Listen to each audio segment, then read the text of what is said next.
자, 다시 시작 한번 해보겠습니다. 자, 천연농약 만듭니다. 우리가 병충해 방제제로요, 이거 책자에 있습니다. 여러 가지 정말로 많죠.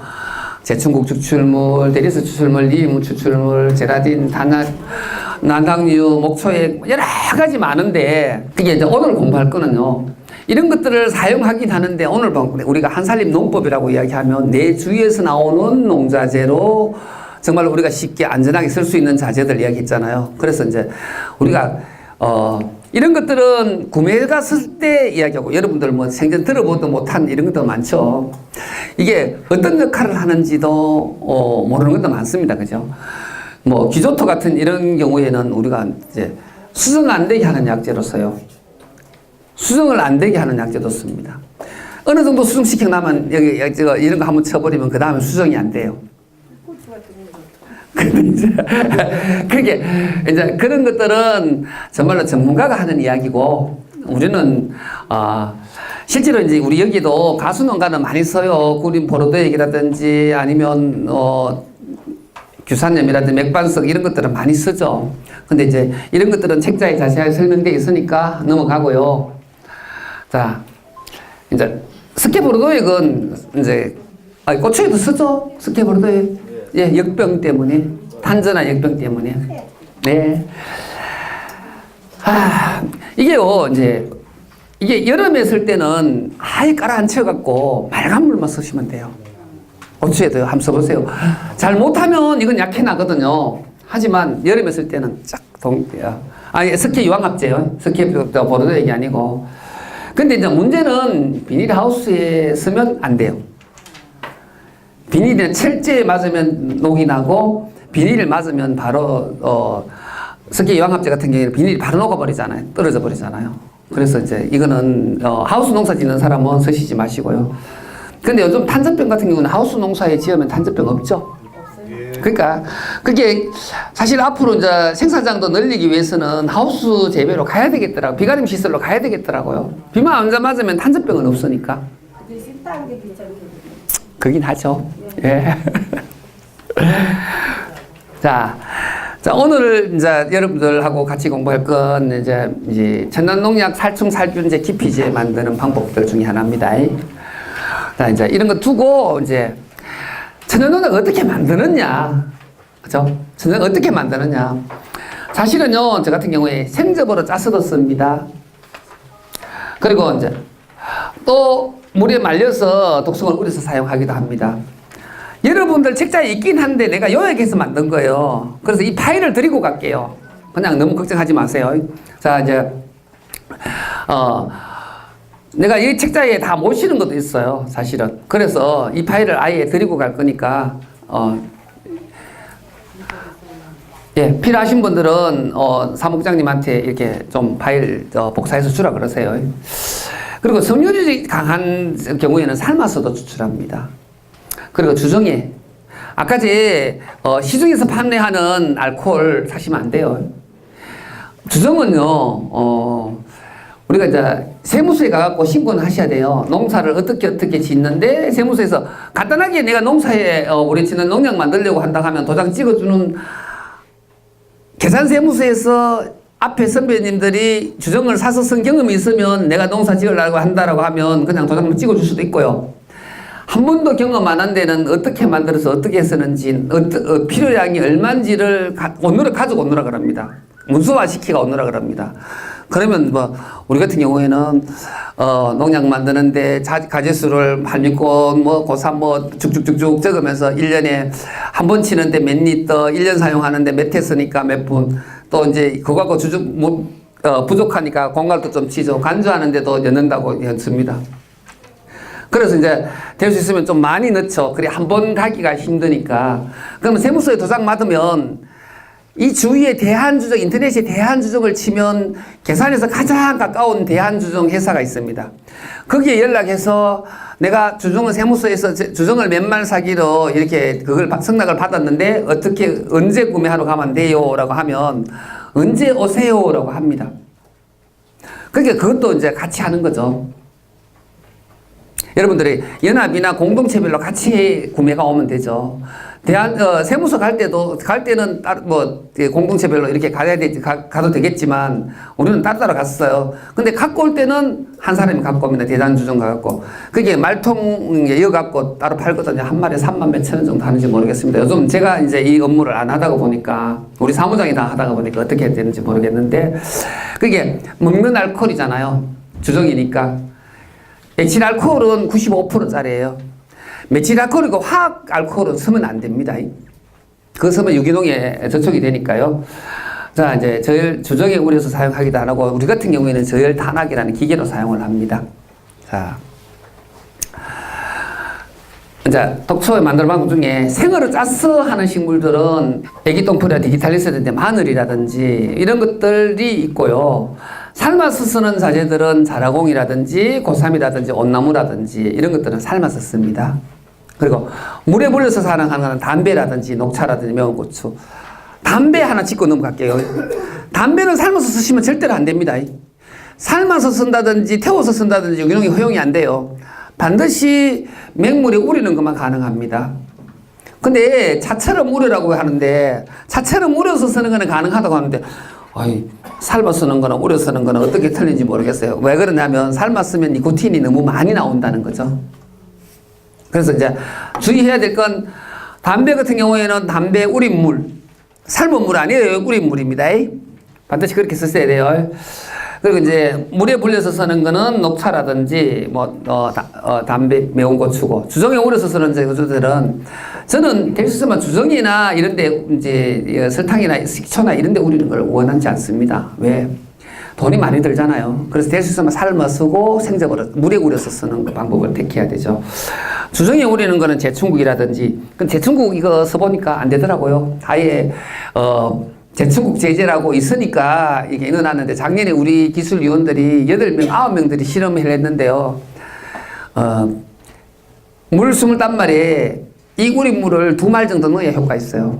그럼 주정을 2말 넣어야 되는데, 주정 2말값 하면 농약값 한 가지입니다. 그래서, 안 권합니다. 제충국 하지 마세요. 그리고 이제 초라든지 석산이라든지 수소나 이런 것들은 주정에 오려서 사용합니다. 그리고 이제 자재들 중에요. 여러분들 이제 친환경 교육하면 혈분도 좋다, 골분도 좋다, 막 이런 거 이야기 하잖아요.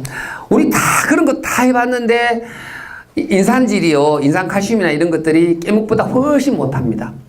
그게 책장에 실으라 그랬는데 안 실어놨네. 그래서 이제 우리들이 작년에 했던 성과가, 저도 혈분을 아미노산으로 썼고, 골분을 인산칼슘 제제로 썼어요. 하지만 성적표를 받아보니까 시험 여러 가지 방법으로 우려서 바로 시켜서 검증을 해보니까 아예 완전히 깨무개비보다 3분의 1도 안 나오는 거예요.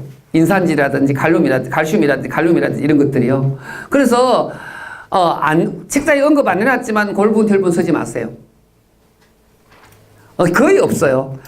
우리가 이제 기술위원들이 각자 이제 작년 같은 경우에 이제 이런 자재들도, 자, 이 독소들도 한 20가지를 어떤 방법으로 짰나 하면 주정에 우리기도 했고, 삶기도 했고, 소금물에 우리기도 했고, 생접을 짜기도 했고, 4가지 방법을 짜서 시험 데이터 낸다고 분석 다 해봤고요.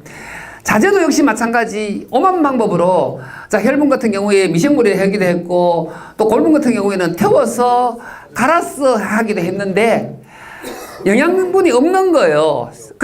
그래서 작년에 효과가, 이런 거는 분명히 말할 수 있구나, 우리가 데이터 낸 건 잘했구나라고 느끼는데, 한 가지 아쉬운 점은 이런 독소들을요 분석해 보려고 우리가 4가지 방법으로 그렇게 4가지짜리를 20개 했으니까 몇 병이에요? 80가지를 만들었어요. 80가지를 만들어서 지금 한살림 생산연합회 저 냉장고에 가득 들었습니다. 들었는데 어떤 방법으로 추출했을 때 가장 우리가 필요한 독성을 가장 많이 우려낼까라고 데이터를 내고 싶어서 80가지를 만들어서 이게 시험 기관에다 의뢰를 했는데 대한민국에 해줄 데가 한 군데밖에 없더라고요. 근데 한 군데도 대전에 연구소인데 딱 3가지만 해준대. 고3하고 여기하고 또 한 가지만 3가지만 해준다고. 근데 이제 우리가 예산을 작년에 2억이나 잡았어요. 이거 분석하는데 2억을 잡았는데도 불구하고 그게 2억을 한 푼도 못 썼어요. 이게 이제 여기도 분석센터에다가 세 가지를 보냈는데, 이게 어찌된 일인지 2번 했는데 기계가 2번 다 고장나 버렸대. 이게 시약이 필요한데 시약이 없다는 거예요. 이게 이제 독성을 검출해냈는데 시약이 필요한데 시약이 없다는 거예요. 그래서 이제 작년에 분석을 데이터화 못 시켰어요. 사실은 그것만 나오면 참 정말로 금성첨화죠. 왜? 한꽃이 삶는 거랑 주정이 우리는 거랑 맹물이 우리는 거랑 생즙을 내는 거랑 얻은 게 우리가 필요한 독소가 가장 많이 추출한 걸 나오면 경제적으로 따져서 요거는 요렇게 하십시오라고 하면 되잖아요. 그래서 원래 할 일은요, 아예 이제 우리가 4가지 방법이 아니고요, 가장 경제적이라는 게 삶아 쓰는 거랑 생접자 쓰는 맹물이 우리는 거랑입니다. 어쩔 수 없이 주정이 우리는 것도 필요하죠. 그래서 이 3가지를 시험농가, 우리가 원래 이제 시험농가 30농가를 정했어요. 자, 신청 받아서 30농가 했습니다. 고추에 진딧물에, 자, 진딧물 시험한 농가 있습니다. 진딧물에는 우리가 약재를 보내줍니다. 시험하려면.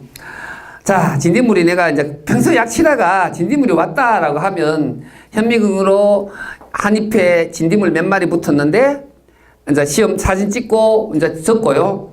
그 다음에 이제 우리가 보내준 약재 50배, 100배 이렇게 해갖고 살포를 해보는 거예요. 살포해서 하루 지났는데 진딧물이 몇 마리 죽었는지 실험을 하는 거예요. 근데 그렇게 안 하고는 데이터가 안 나오잖아요. 어떻게 해요? 그래서 이제 이 농가가 우리 이제 다행히 30농가가 신청을 했어요. 그래서 30농가가 원래 진딧물뿐만 아니라 거의 모든 해충에 실험을 할 거예요. 이 데이터가 나오면 대한민국 역사상 가장 큰 이 데이터예요. 시험 성적표예요. 그래서 과수뿐만 아니라 고추, 채소까지도 뭐 오이, 토마토 다 하거든요. 그래서 이제 내년 좀 기대하세요. 그래서 이제 이게 원래 정 이렇게 안 되면 아예 내년에는 실무자 한 사람을 내가 데리다가 여러 가지 가수원에다가 여러 가지 오이 심고 고추 심고 해갖고 병충해를 전적으로 그것만 실험하는 실무자를 한 사람 채용하마 싶습니다.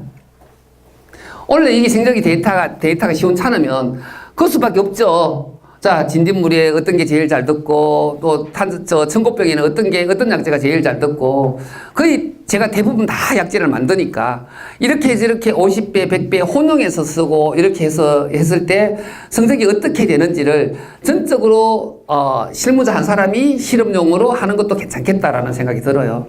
근데 원래는 이제 우리 생산자들이 해보고, 그래서 이제, 어쨌든 이제 우리 기술위원들은요, 아예 그런 것도 아니에요. 기술위원들은 어떻게 하나 하면, 생산기술기원 8명은 어떤 실험을 하나 하면, 이제 우리 복숭아 가수원 같으면 복숭아 관세 전평에 순나방이랑 심식나방을 실험을 하는데, 아예 안 치는 구간이 있어요. 그게 안 치는 구간이 있기 때문에 2, 3회 안 치면요, 그 포장 다 포기해야 돼요. 사실 안 치는 게, 100나무 중에 10나무를 안 치면 어떻게 돼요? 중간중간이 다, 그것도 쭉 가면서 안 치는 게 아니고, 100나무 중에 10나무를 중간중간 안 치니까. 이게 이제 골 때리는 거예요. 그래서 가수 같은 경우에는 선뜻 이제 많이 못하고, 복숭아, 사과, 포도 몇 가지 품목해요. 근데 이제 우리 기술위원들이 한 200평씩 이렇게 내갖고, 저 같은 경우에는 하우스가 1000평이라서 어쩔 수 없이 1000평 내놓긴 했는데, 이제 요 데이터가 나오면 정말로 실질적으로 이제 이거는 이제 기술원이나 이런 쪽에서도 인정해주는 데이터는 기술위원이 내고, 실질적으로 효과는 30 데이터를 낼 수 있는 30 시험 농가에서 합니다. 근데 이제 요런 자재들을 요렇게 만들어서 사용하는 것들, 그렇게 내년에는 좀 더 알찬 강의가 될 수 있지 않을까라는 생각이에요. 고추 진딧물에는 이런 약이 이렇게 만들어서 이렇게 쓰면 가장 잘 듣습니다라고 데이터가 나올 것 같다는 생각이 듭니다. 그게 내년에 안 나오면 어쩔 수 없이 내년에는 이제 실무자를 채용해서 하는 방법으로 이제 해볼게요. 아무 전직이지만 실무자 한 사람 주라 그러면 그 정도는 안 주겠습니까? 그죠? 생산자 앞에서, 그죠? 자, 다음에는요, 사용 기준이에요. 정확히는 이렇게 책자에 없습니다. 정확히는 이렇게 정해놓긴 했는데 이것도 정답은 아니에요. 자, 생접으로 짰을 때는 500리터에 3리터 정도 씁니다. 제가 경험치로요, 유독성 식물을 삶아서 쓸 때는 500리터에 4리터, 물에 불려서 쓸 때도 4리터, 그리고 주정에 우렸을 때는 2리터 정도 쓰는데요. 이것들도 삶는 방법에 있어서 다 틀리는 거예요. 근데 대체적으로 이 정도로 사용을 합니다. 자, 끓여서 사는 방법들이 우리가 이제 이것도 권장하는 방법이에요. 자, 여러분들한테 우리가 시험을 하려면 똑같은 방법으로 만들고 약효를 시험을 할 거 아니에요. 그래서 우리 기술위원회에서 어떻게 정했나 하면, 자, 천연물질 끓여 사용할 때 물을 끓이기 전 열탕 추출하는 거는 물 10리터에 천연물질 2kg를 넣고 은은하게 삶아서 4리터 정도 남을 때까지 끓여서 사용하는 거예요. 500리터에 한 뭐 2리터 내지 4리터 넣고 하는 방법으로 했을 때 이 데이터가 나와야 되죠. 그래야 여러분한테 물 10리터 넣고 4리터 넣고 끓이세요라고 하는데, 이것도 지금 잘못됐어요. 왜? 우리가 0986 하는 열탕 추출기는 하나도 안 주는 거예요. 물을 넣으면 20리터 넣으면 20리터 그대로 물이 그대로 나오더라고요. 제가 지금 열탕 추출기로 추출하고 있는데, 어제 이제 자라공을 삶았어요. 자라공을 이제 250리터예요. 250리터에 자라공을 42kg 탁 넣고, 이 비율대로 한다고 42kg를 넣고 물 250리터에 42kg 빼보면 40kg 빼보면 210리터가 물이잖아요. 그죠? 근데 이제 부피가 있으니까 물하고 조금 틀린지 그만큼 물이 그만큼 안 들어가더라고요. 나는 210리터는 물이 들어갔네 라고 하면서 넣었어요. 가득 채워갖고 열탕 추출기로 김 한 발 안 빠지니까 12시간 끓였어요. 그 12시간도 끓인다고 해도 이게 고압이기 때문에 12시간 끓도 안 해요. 한 대여섯 시간 되면 내가 원하는 120도 올라가 버리는 거예요. 근데 이 김이 한 개도 안 빠지니까 이게 식는데 대여섯 시간 걸리는 거예요. 한 번 더 이제 90도 내려오길래 점화 한 번 더 해갖고 한 30분 점화해갖고 놔두니까 12시간 됐는데 90도 되더라고요. 그래서 90도 되는 걸 빼내니까 물이 8말 나왔어요. 160리터 나왔어요. 그래서 물이 내는 210리터 안 들어갔다고 보죠. 그럼 이거 공식하고 틀리죠. 그죠? 이제 어차피 열탕 이제 추출기로 공급하기로 했으니까 열탕 추출기로 끓였을 때는 이거하고 틀려요. 근데 이 공식대로 물을 넣으시라는 거죠. 이렇게 넣는 방법도 있고요. 알코올 추출은요. 알코올 추출 방법은 어떻게 정했나 하면 주정이 95%예요. 근데 왜 70% 주정을 만드냐 하면 95%대 주정에서 추출해내는 약효나 70% 주정을 추출해내는 약효가 똑같다라고 얘기하더라고요. 사실은 이제 기술위원 중에 주영직 씨라고 흑살림에 아시죠? 계산에 있었는데. 예. 주영직 씨가 이제 이런 것들은 수치 같은 것들은 잘 알아요. 그래서 이제 그 사람이 얘기하는 이야기가 나는 평상시에 맨날 90% 주정에 95% 주정에 그냥 원액으로 담궜어요. 근데 그 친구가 하는 이야기가 95% 주정이나 70% 주정이나 추출해내는 약재들은 약효는 비슷합니다. 그래서 우리가 돈을 좀 아끼기 위해서 70%짜리를 만듭시다 라고 하더라고요. 그럼 그렇게 하자. 그 뭐 데이터만 그렇게 설정하면 되니까. 그러면 70% 만드는 게 자, 물 7.5리터, 2.5리터는 70%는 아니에요. 수치가 조금 틀리죠. 하지만 이제 그게 이제 하려니까 어쩔 수 없이 7.5리터, 2.5리터 섞어서 용매를 만들어서 천연물질 5kg 넣고 우려내는 거예요. 이거는 오래 우릴수록 훨씬 좋아요. 알코올에 우리는 건. 그래서 우리는 1년 전에도 우려놓고 합니다. 기한 자재들은요. 그래서 이제 20일 동안 햇볕 없는 곳에 보관해라. 근데 주정에 우리는 거는 햇볕 없는 곳에 보관하면 1년 놔둬도 괜찮습니다. 나는 원액을 선호하는 이유가 원액으로 주정에 우렸을 때는 몇 년 놔둬도 괜찮거든요. 근데 70%짜리는 변하는지 안 변하는지 아직까지 못 겪어봤기 때문에 나는 안 변하기 위해서 95%짜리 원액으로 합니다. 원액으로 하셔도 괜찮아요. 자, 이것도 맞지만 제조시 용량을 맞추기 위해서 이한 양이지 이게 제조 비율 이게 정답은 아니라고 말씀드립니다. 자, 다음. 말린 거는 물을 배로 더 넣는 거예요. 양은 똑같이 넣으면 생거 2kg 넣었을 때 물을 10리터 넣었으면 말린 거는 좀 더 넣어야 되죠. 근데 나는 권하는 게 이게 말린 걸 권합니다. 여러분들은 채소기 때문에 괜찮아요. 과수는요, 생접을 생접을 삶았으면 좀 이게 생접에 있는 이 식물에 있는 이게 뭐라 그래야 되나 이게 진이나 이런 것들이 때가 껴요. 그래서 어느 정도 살짝 말리면 그늘에 썰어 갖고 말리면 그런 것들이 전혀 없어집니다. 그래서 이제 말려서 끓여 쓰는 게 가장 여러분들한테 권하고 싶습니다. 자, 요거는 있으니까요. 그리고 기타 추출 방법 중에는 생접으로 짜 쓰는 것들은 자, 물 조금 넣어갖고 생접으로 짜 쓰는 거예요. 그러니까 이것도 정확한 양은 없습니다. 물로 우리는 거죠. 이거는요, 물 10리터에 아까지 hormon제 추출하듯이 소금을 넣어서 추출하시라고요. 그러면 소금의 추출도 훨씬 잘 되지만 바로 물에 우리면 변해버려요. 하지만 소금을 넣으면 보관이 용이합니다. 그래서 바다가 가까운 데는 바닷물로 우르세요. 소금 넣지 말고 물 아끼고 바닷물 우려갖고 소금만 조금 첨가하면 됩니다. 훨씬 경제적이죠. 그게 소금에 우리는 게 훨씬 잘 돼요. 잘 우려 나와요. 자, 이제 있는 방법도 있고요.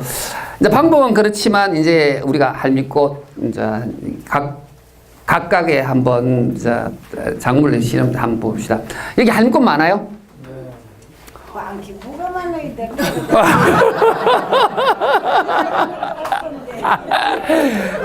밥자리 없어도 우리 동네 많아요. 여기 많대요. 어서요. 거기서 요만큼 캐다가 근데 문제가요. 이게 이 식구들이 1년만 이게 시집고 다니면 계산에 할미꽃, 고삼, 자리공 하나도 없습니다. 남이 상서야 되냐? 그렇죠. 우리도 예전에는요, 고성에도 고삼이랑 할미꽃이랑 이게 자리공이 지천이었어요. 요즘 그 흔해 빠진 자리공까지 재배해야 돼요. 왜? 우리가 1년에 2톤, 3톤 필요하거든요. 2톤, 3톤 배보세요, 매년. 어디 있어요? 없어. 없다니까. 자, 아까 제가 어땠습니까? 이야기거리 만든다 그랬죠. 자, 계산 어떤 공동체에서 할미꽃 동산 하나 만드세요. 야산이 있는 공동체 없어요? 자, 봄에 할미꽃 축제 한번 하세요. 이뻐요, 이뻐. 우리 밭에요. 할미꽃을 한 300평, 400평 심어놨는데, 지금 꽃 피갖고 얼마나 이쁜지 아세요? 그 시기에 잘 나요? 잘 나요. 제가 잘 나는 방법 가르쳐 드릴 거 아니에요. 조금 기다리세요. 아이, 왜 성질 급하세요? 근데 할미꽃이 사실은, 자, 어떤 데는 할미꽃을 재배하고, 어떤 데는 고삼을 재배하고, 어떤 데는 상사화를 재배하고, 어떤 데는, 자, 로즈마리 같은 허브차를 재배해서 이야기거리도 만들고, 볼거리도 만들고, 가져갈 것도 만들어야 돼요. 자, 할미꽃 화분에 넣어갖고 한 포기씩 줘보세요. 소비자들 얼마나 좋아하는지. 축제하면서. 그죠? 서로 올라 그러죠. 그래서 내년부터는, 동강 할미꽃을 재배 한번 해볼까? 그래서 소비자들이 홀딱 반하게, 고성만 나오게, 계산에 하나도 안 가고, 우리 고성만 나오게. 그것도 괜찮을 것 같아요. 자, 이제 할미꽃의 내용을 보면, 사실은 아네모닌이라는 독성이 할미꽃에 살충작용을 합니다. 근데 우리가요, 시중에 판매하는 살충제를 보면 제일 많이 들어가는 게 고삼 추출물이에요. 두 번째가 할미꽃이에요. 세 번째가 데리스 추출물인데 우리는 데리스는 없어요. 그래서 우리 뭐 갖고 실험하는지 아세요? 데리스가 미얀마, 이런 강변에 있는 사리 종류예요. 콩가식물이에요. 그래서요, 우리는 어떻게 했냐면 민둥살이랑 아가시아 뿌리를 갖고 한번 제조해봤어요. 그것도 되지 않을까라고. 그게 이게 우리가 이게 역발상 하는 거죠. 비슷한 거, 데리스 추출물은 톡톡 튀는 선은 아방이라든지 이런 것들이 잘 들어요. 근데 데리스 추출물이 우리가 없으니까 뭔가 대체식물을 만들어야 되는데, 고삼이나 할미꽃이나 뭐 이런 것들은 우리가 자리공이나 이런 것들은 피하면 되는데, 데리스 추출물을 구하기 위해서 그래서 우리가 미얀마 가고 데리스 모종을 좀 뚱치가 와야 되나? 이런 고민까지 합니다. 근데 이제 어쨌든 할미꽃이 한번 봐봅시다. 할미꽃은 열탕 침취도 되고 알코올 침취도 되고 열탕 추출됩니다. 근데 알코올은 돈이 드니까 우리가 일단 열탕 추출하는 걸로 한번 하려고요. 그러니까 우리가 할미꽃이 없어서 원래는 샀어요. 중국산. 구매를 했습니다. 시험용을 하려고 샀습니다. 근데 저도 작년에 재배 시작했기 때문에 원래 보니까 뿌리가 아직까지 좀 개나도 작년 7월 달에 옮겼는데 뿌리가 얼마나 크겠어요. 그래서 내년은 쓸 수 있겠는데 올해는 사용하지 못하겠더라고요. 그래서 이제 자, 특징은요. 아니모니 독성은 상당히 높은 편인데 이제 이거는 뭐 1년 내에 사용해도 됩니다. 근데 이제 이게 없잖아요. 그럼 재배해야죠. 자, 어떤 방법으로 재배하는지 한번 봅시다. 자, 할미꽃이 이렇게 생겼죠. 한 5월달 되면 5월 초나 6월달, 5월에서 6월 사이에 보면 하얀 털이 날리는 할미꽃이 핍니다. 그래서 원래는요, 집중적으로 저기 가서 할미꽃 실을 뚱치 오세요. 요만큼만 뚱치면 돼요. 요만큼만 따면요, 몇만 개 됩니다. 몇만 개. 내가, 예? 태우지 말고. 예, 캐오시면 안 되죠. 자원을 고갈시키면 됩니까? 걸리면요, 그거 할미꽃 캐다 걸리면 200만 원 벌금해요. 예. 요즘, 여러분들 모르시는 모양인데, 산에 들어가 자연들 아무데나 채채가 가면 200만 원 벌금합니다. 당장 쓰려면 캐와야지. 그게 이게 꽃을 따가오는 건 아무것도, 실을 따가오는 건 아무것도 안 하잖아요. 자, 실을, 이게요, 발화가 잘 안 되는 이유가 있어요. 시기를 못 맞춰서 발화를 못 시켜요. 한꽃은요, 실을 채취하고 난 뒤에 무조건 내는 보름 안에 파종을 해야 됩니다. 보름 지나고 나면 발효율이 점점 떨어져 한 달 지나고 나면 아예 안 나버립니다. 이런 고급 기술까지 다 가르쳐주면 난 장사 다 했는데. 그죠? 한꽃 모종을 만들어가 팔아먹어야 되는데, 이게 누가 그러더라고요. 자연 다루는 사람 영사이가, 형님, 내년에는 할미꽃 만들어가 우리한테 주세요. 내가 팔게요. 얼마나? 10만 개도 좋고 20만 개도 좋아요. 그래? 그럴까? 그랬는데 그거 파는 것보다 우리 생산자들 직접 재배하는 게 훨씬 낫습니다. 그죠? 자, 이제 할미꽃 뿌리로 한번 생각해 보세요. 할미꽃이 여러분들 씨앗이 몇 배 정도 더 패야 잘 발화가 잘 되죠? 2배에서 3배, 1.5배에서 3배까지죠. 2배 정도가 가장 씨앗의 두께의 2배 정도가 가장 발화가 잘 된다고 그랬습니다. 근데 이 할미꽃 털 때문에요. 2배 덮어갖고는 절대로 이 2배, 3배 덮어갖고는 안 덮입니다. 그래서 털을 제거해야 돼요. 털을 제거해야 되겠지. 그렇죠. 털을 제거해야 돼요. 하나하나 손으로 뜯을까요? 부시면 안 되나? 그렇죠. 삭삭 비비도 안 되더라고요. 저는 게. 그거 한번 보세요. 내가 원방법 다 하다가 발견해낸 게. 채에다가 밀었어요. 부채에서 친 게 아니고 여기다가 덮어놓고 손으로 비볐다니까. 다 빠지잖아요. 못 떨어지게 빠집니다. 보세요. 그러니까 제주도 보내주는 형님이 털 제거하래. 손으로 뜯으래. 아니 형님 이 많은 걸 어떻게 손으로 뜯고 있어요? 이거 털 제거 안 하면 잘 안 올라와. 그러더라고. 걱정하지 마세요. 내가 알아서 할 거니까. 알아서 내가 싹싹 비비니까 이렇게 올라오더라고요. 자, 이런 것들을 어떻게 파종하냐. 자, 보세요. 이게 이제 빵통이에요. 말하자면 빵상자. 우리 시중에 이게 무슨 상자, 자그마한 상자 한 20cm 높이 되는 상자 있죠.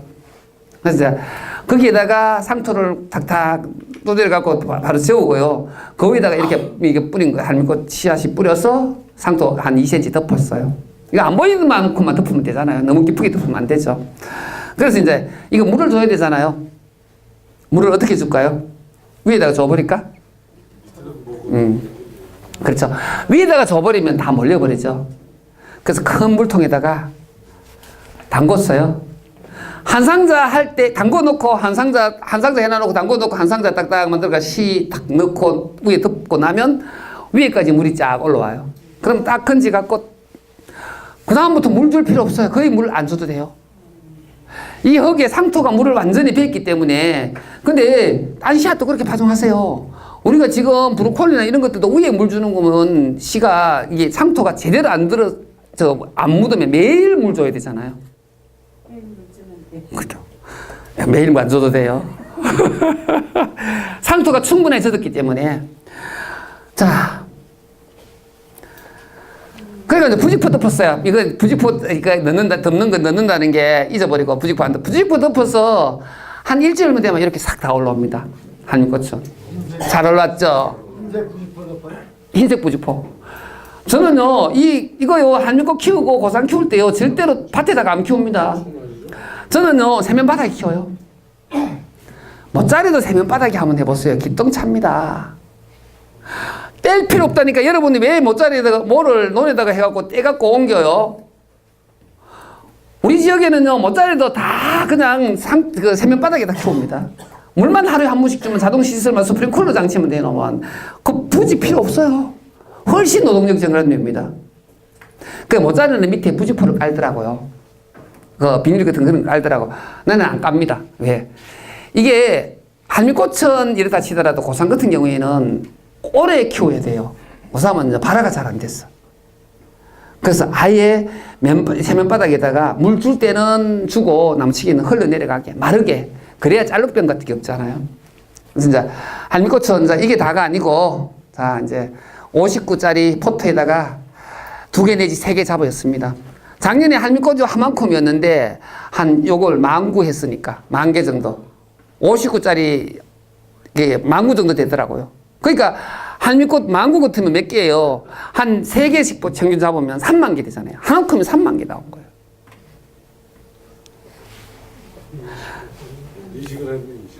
이식을 했죠. 이거는 이식해도 정말 잘 살아요. 이거 7월달에 했는데도, 한여름에 했는데도, 그냥 한 포기도 안 주고 그냥 다 살더라고요. 물은 어떻게 줬냐면, 물은 물조리로 준 게 아니고, 약치는 고압 분무기 있죠. 그걸로 갖고 아침, 저녁으로 줬어. 예. 자, 이제, 이렇게 해서 잎이 서너 잎 나오면, 멀칭을 해갖고, 정식했습니다. 작년에 이거 하고 난 뒤에 비가 안 와갖고, 얼마나 더운지, 아유, 죽는 줄 알았습니다. 애를 먹고 이게 사람들이 갖고 했는데 이걸 죽이고 나면 우리 마누라한테 또 잔소리 바가지 들을 거고 쓸데없는 일 이렇게 많이 한다고 바가지 풀도 얼마나 많이 나는지 그게 멀칭 안 하면 못 하겠더라고요. 그게 작년에 이제 어떤 농가들은 고삼도 우리 연구위원들이 고삼씨를 갈랐어요.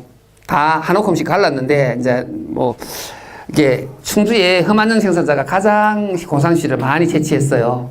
그래서 다 내놔라 조금씩 내놔라 해갖고 조금씩 한 움큼씩 갈랐는데 뭐 청주의 낙이벌 같은 경우에는 그냥 뿌려야 된다 하고 밭에 그냥 뿌렸더니 풀이 나오니까 김을 못 매서 나중에 결국은 포기했더라고요. 근데 성공한 사람 넷밖에 없어요. 멀칭해갖고 한 넷밖에. 그래서 멀칭은 반드시 하세요. 아니요, 구멍 안 뚫린 거 했어요. 제가 구멍을 뚫은 거죠. 그게 이제 요거는 20대지 30cm 간격으로 20cm 간격으로 하면 됩니다. 한미꽃은요. 근데 1년 지나고 나면요 깎아 올려버려요. 잎이 이따만히 커지니까 1년 지나고 나면 깎아 올리다. 근데 지금 또 봄에 가보니까 또 풀밭이더라고요. 죽어버리니까 겨울풀이 우리 거기는 겨울풀이 엄청 많이 납니다. 그래서 김매기 한미꽃은 2-3번 해줘야 돼요. 그래서 이제 2-3번 해주고 올해 봄에 한 번만 해주면 괜찮을 것 같다. 1년 정도는 견딜 것 같다 싶고요. 그래서 이렇게 재배하는데, 자, 다음 고3요. 고3 같은 경우에는, 자, 우리가 가장 많은 약재, 수입 약재 중에 고3이 가장 많이 쓰입니다. 이 마트린과 시티진이라는 성분이, 이것도 알코올 침입하고 열탕 침입합니다. 이건 깍지벌레, 진딧물, 응애, 매미충, 어린제까지 이게 이제, 소화불량 하니까 옛날에 우리 이게 막걸리 와볼 때 변하지 말아라고도 막걸리 우리 쪽에는 막걸리 담으면서 변하지 말아라고도 넣었고요. 화장실에 구덩이 방지에도 넣었고 그 뭐 소가 배탈 났을 때도 먹였어요. 이거는 독초는 아니에요. 예. 근데 이제 그런데도 이게 가장 전 세계적으로 가장 많이 쓰이는 약재, 친환경 약재 중에 고3이 가장 많이 쓰이는 약재 중에 하나입니다. 그래서 고3 같은 경우에 여러분들도 이것도 재배해야 되죠. 고3도 있습니까? 딱 못되게 여름새끼들이 나는 데가 똑 저수지 뚝 아니면 산소에 나옵니다. 나무 산소에 어떻게 꽃게 들고 가요? 맛 죽으려고. 그죠? 우리는 예전에는 우리 고성에는 도로변이 엄청 많았어요. 제가 몇 년 캐먹고 나니까 없어져 버린 거예요. 그래서 이것들은 씨앗을 채취해야 되는데 씨앗은 어떻게 채취하냐면 봄에요. 5월달쯤 되면 꽃이 펴요. 하얀 꽃이 필 때 말쳐 놓아야 돼요. 안 맞춰 놓으면 절대로 나중에 못 찾아요. 꽃 필 때 고삼 씨앗을 꽃 필 때 5월달쯤 돼. 또 민둥살이 비슷해요.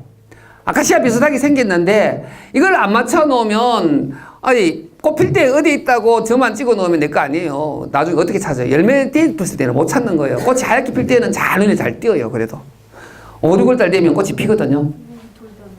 예. 자, 고삼 재배도 역시 마찬가지. 고삼 씨앗은 이렇게 크죠. 그죠? 저는 고삼 씨앗이 파종하기 전에 한 보름 정도는 냉동실에 안에 넣어놨다가 파종합니다.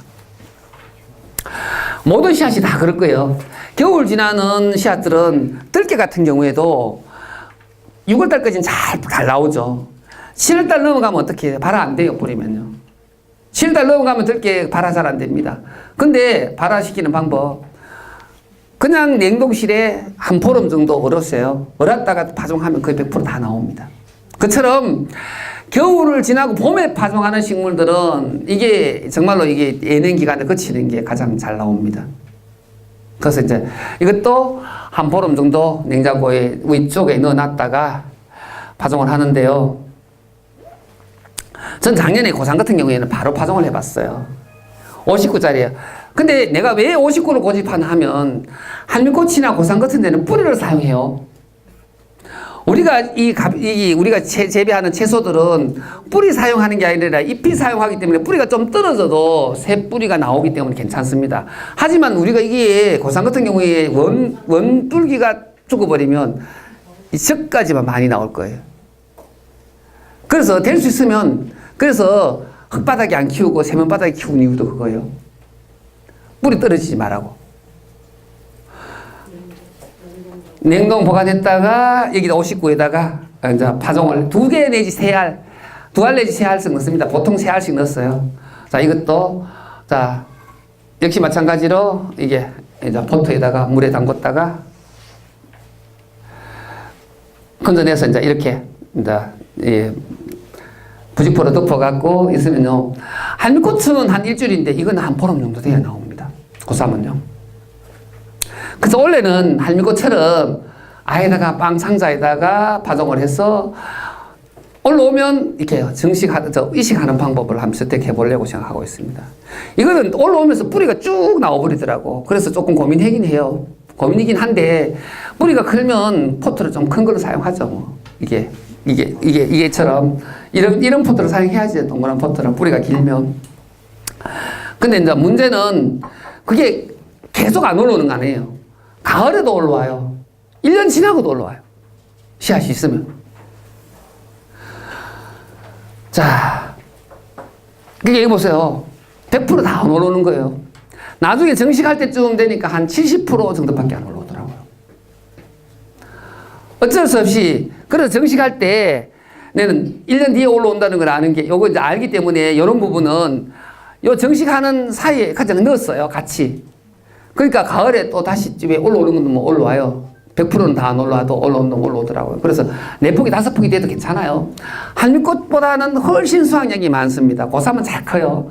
고삼은 정말 어릴 때만 이게 풀밭을 매주면 이게 키가 큰 놈이기 때문에 일반 잡초보다는 잡초한테는 이겨요. 이 나무한테는 지지만 일반 잡초에게는 이기기 때문에 이건 한 해 정도만 잡초 관리해주면 그 다음부터는 잡초 관리 안 해줘도 됩니다. 그래서 이제 이것도 마찬가지로 멀칭하고 이거는 한 4, 50지 간격으로 좀 이게 나무도 크고 뿌리도 능싱능싱하기 때문에 4, 50지 간격으로 정식해 주세요.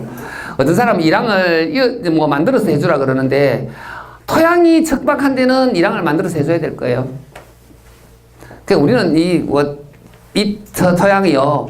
제가 한 마사토를 한 30점 깔은 거예요. 깔은 토양이기 때문에 그냥 했습니다. 근데 이제 이것도 마찬가지로 아유 작년에 이놈 밥 맨다고 모기한테 얼마나 물렸던지 우리 집사람이 모기한테 탁 했는데 물렸는데 눈이 퉁퉁 부어버린 거예요. 근데 욕을 얼마나 얻어먹었는지 아니, 모기가 얼마나 독한지 왜 눈이 퉁퉁 부어버려요? 갑자기. 밭에 걸으면 어떻게 해요? 여기는 유박 넣었어요.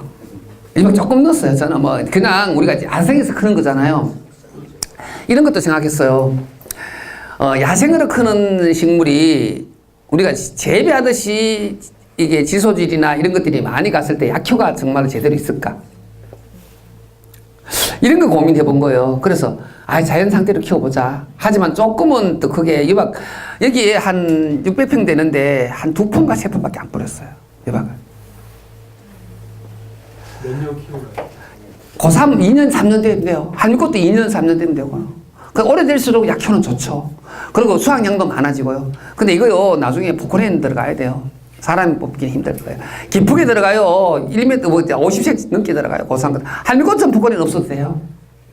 하지만 그래서 이런 것들도 공동체나 연합에서 재배하는 게 맞아요.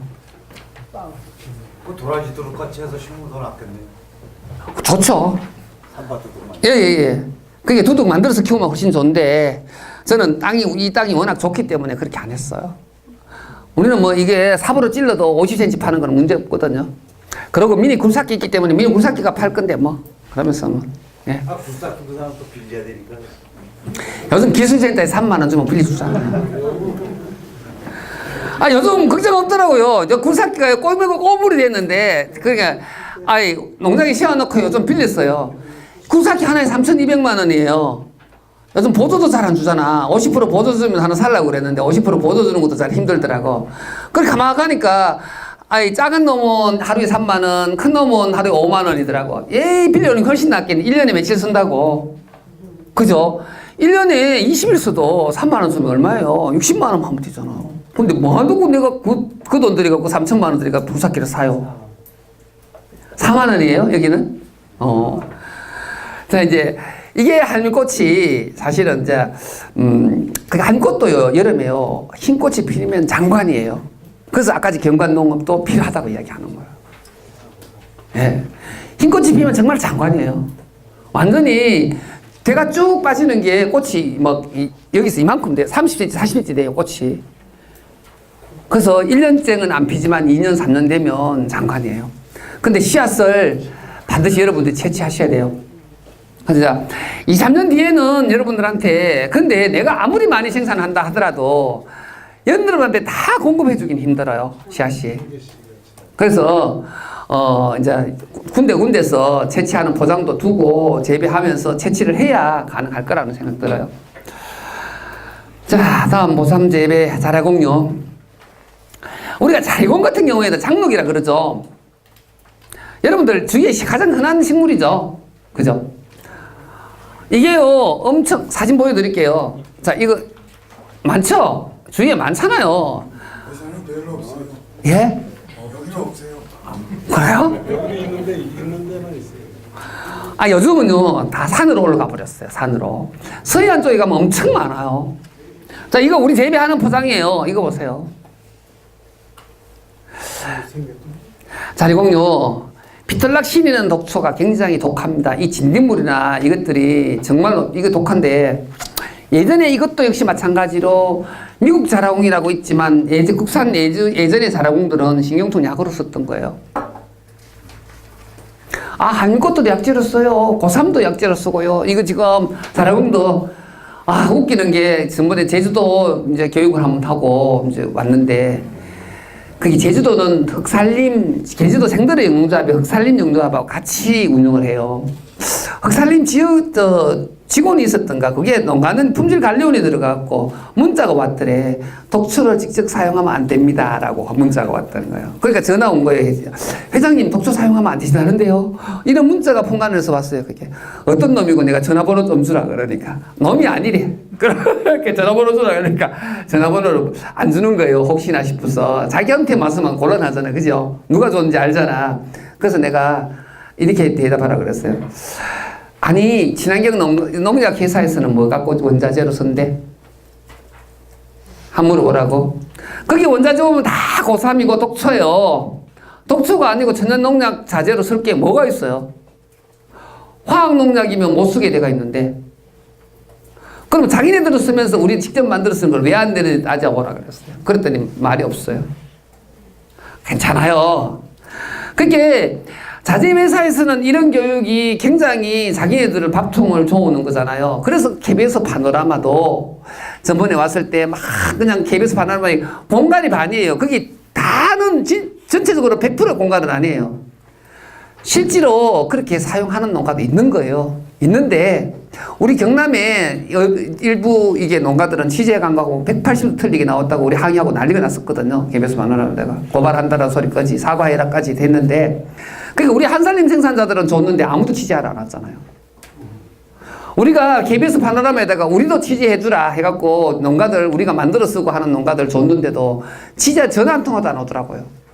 그래서 그런 농가들이 그래서 이제 문제는 거대 농약회사나 종자회사에서 우리 이 외국에 서울대나 외국에 유학 가는 이런 경비들을 부담하는 거예요. 삼성에 이거 굉장히 인명 관리하듯이 농약회사는 이런 쪽에서도 KBS 기자 출신도 관리하고 그렇게 해서 고의적으로 그렇게 하는 거예요. 실제로 이제 내가 계산기센터에서 왔을 때 말씀드렸지만 이런 연구들은 자 우리가 왜 해야 돼요? 우리 생산연합에서 왜 해야 돼요? 실제로 농민을 생각한다면 농진청에서 해야 되는 거예요. 친환경 장지를 왜 농약회사에서 샀으냐? 너가 경비를 줄이기 위해서 경영비를 줄이기 위해서 우리가 이런 연구를 해놓게 고3 추출하는데 어떤 방법으로 추출하는 게 가장 우리 경제적이다.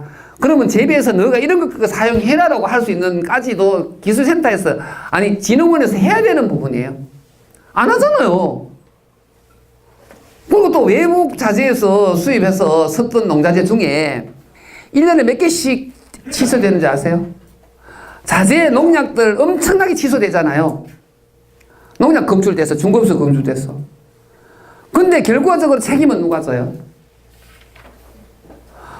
아니 우리 생산자들이요 문제가 그거잖아요. 1년에 한 17건 내지 18건의 농약 사고가 비의도적이지만 농약 사고가 납니다. 근데 농약 사고 나는 유형을 보면 비의도적인 농약 사고가 대부분이에요. 정말로 농약 친농가들은 어쩌다가 아버지가 아팠어 아들이 와서 실수했어 그러면서 그게 이제 농약 친사고예요. 그러면 그게 한두 건이에요. 근데 우리 생산자협회는 그거 인정 못한다. 핑계 대지 마라. 아버지가 아팠던 어머니가 아팠던 아들이 왔던 딸이 와서 쳤던 아이 농약 친 거는 친 거니까 그거는 변명의 여지 없으니까 제명이다 라고 하는데 자 이제 우리가 칸막이 하고 또 이제 이게 이 칸막이 하고 하우스 시설하고 아니면 이객거리 다 떨어진데도 불구하고 날라오는 게 가장 많고 그리고 두 번째는 토양에 엔도설판 같은 경우에 반감기가 30년이에요. 그걸 우리 보고 어쩌라고. 자, 엔도설판 같은 경우에 어떤 이상이라 하면 가장 많이 나는 게 엔도설판이에요. 고추, 호박. 자, 토양이에요. 이제 웃기는 게 내 토양을 이게 할 때 토양 검사했어? 안 나왔어? 자, 고추 수확했어? 안 나왔어? 근데 엉뚱한 데서 나오는 거예요. 간간히 나온다니까. 근데 그걸 토양이나 다시 생물을 검사했을 때 또 안 나와요. 그런데도 불구하고 농약 사고 난 건 사고 난 거예요. 수거해가 간 데 났잖아요. 그러면 우리가 천평 중에 어느 부분에 날 수 있다는 거예요. 엔도설판이 전류하고 있다는 거예요. 이런 농약 사고. 그리고 세 번째는 농약회사에서 농자재나 농약회사에서 농약이 감염돼서 온 자재로 사용해서 만드는 농약 검출되는 부분도 있어요. 자, 이런 부분 한번 생각해 보세요. 아니, 농진청에서 허가해 줬잖아요. 관리 감독을 저가 잘못해 놔놓고 왜 농민들한테 책임을 떠넘기냐고. 그러면 그게 검출됐을 때 우리 생산자들 인정원에서 인정 취소해 버리잖아요.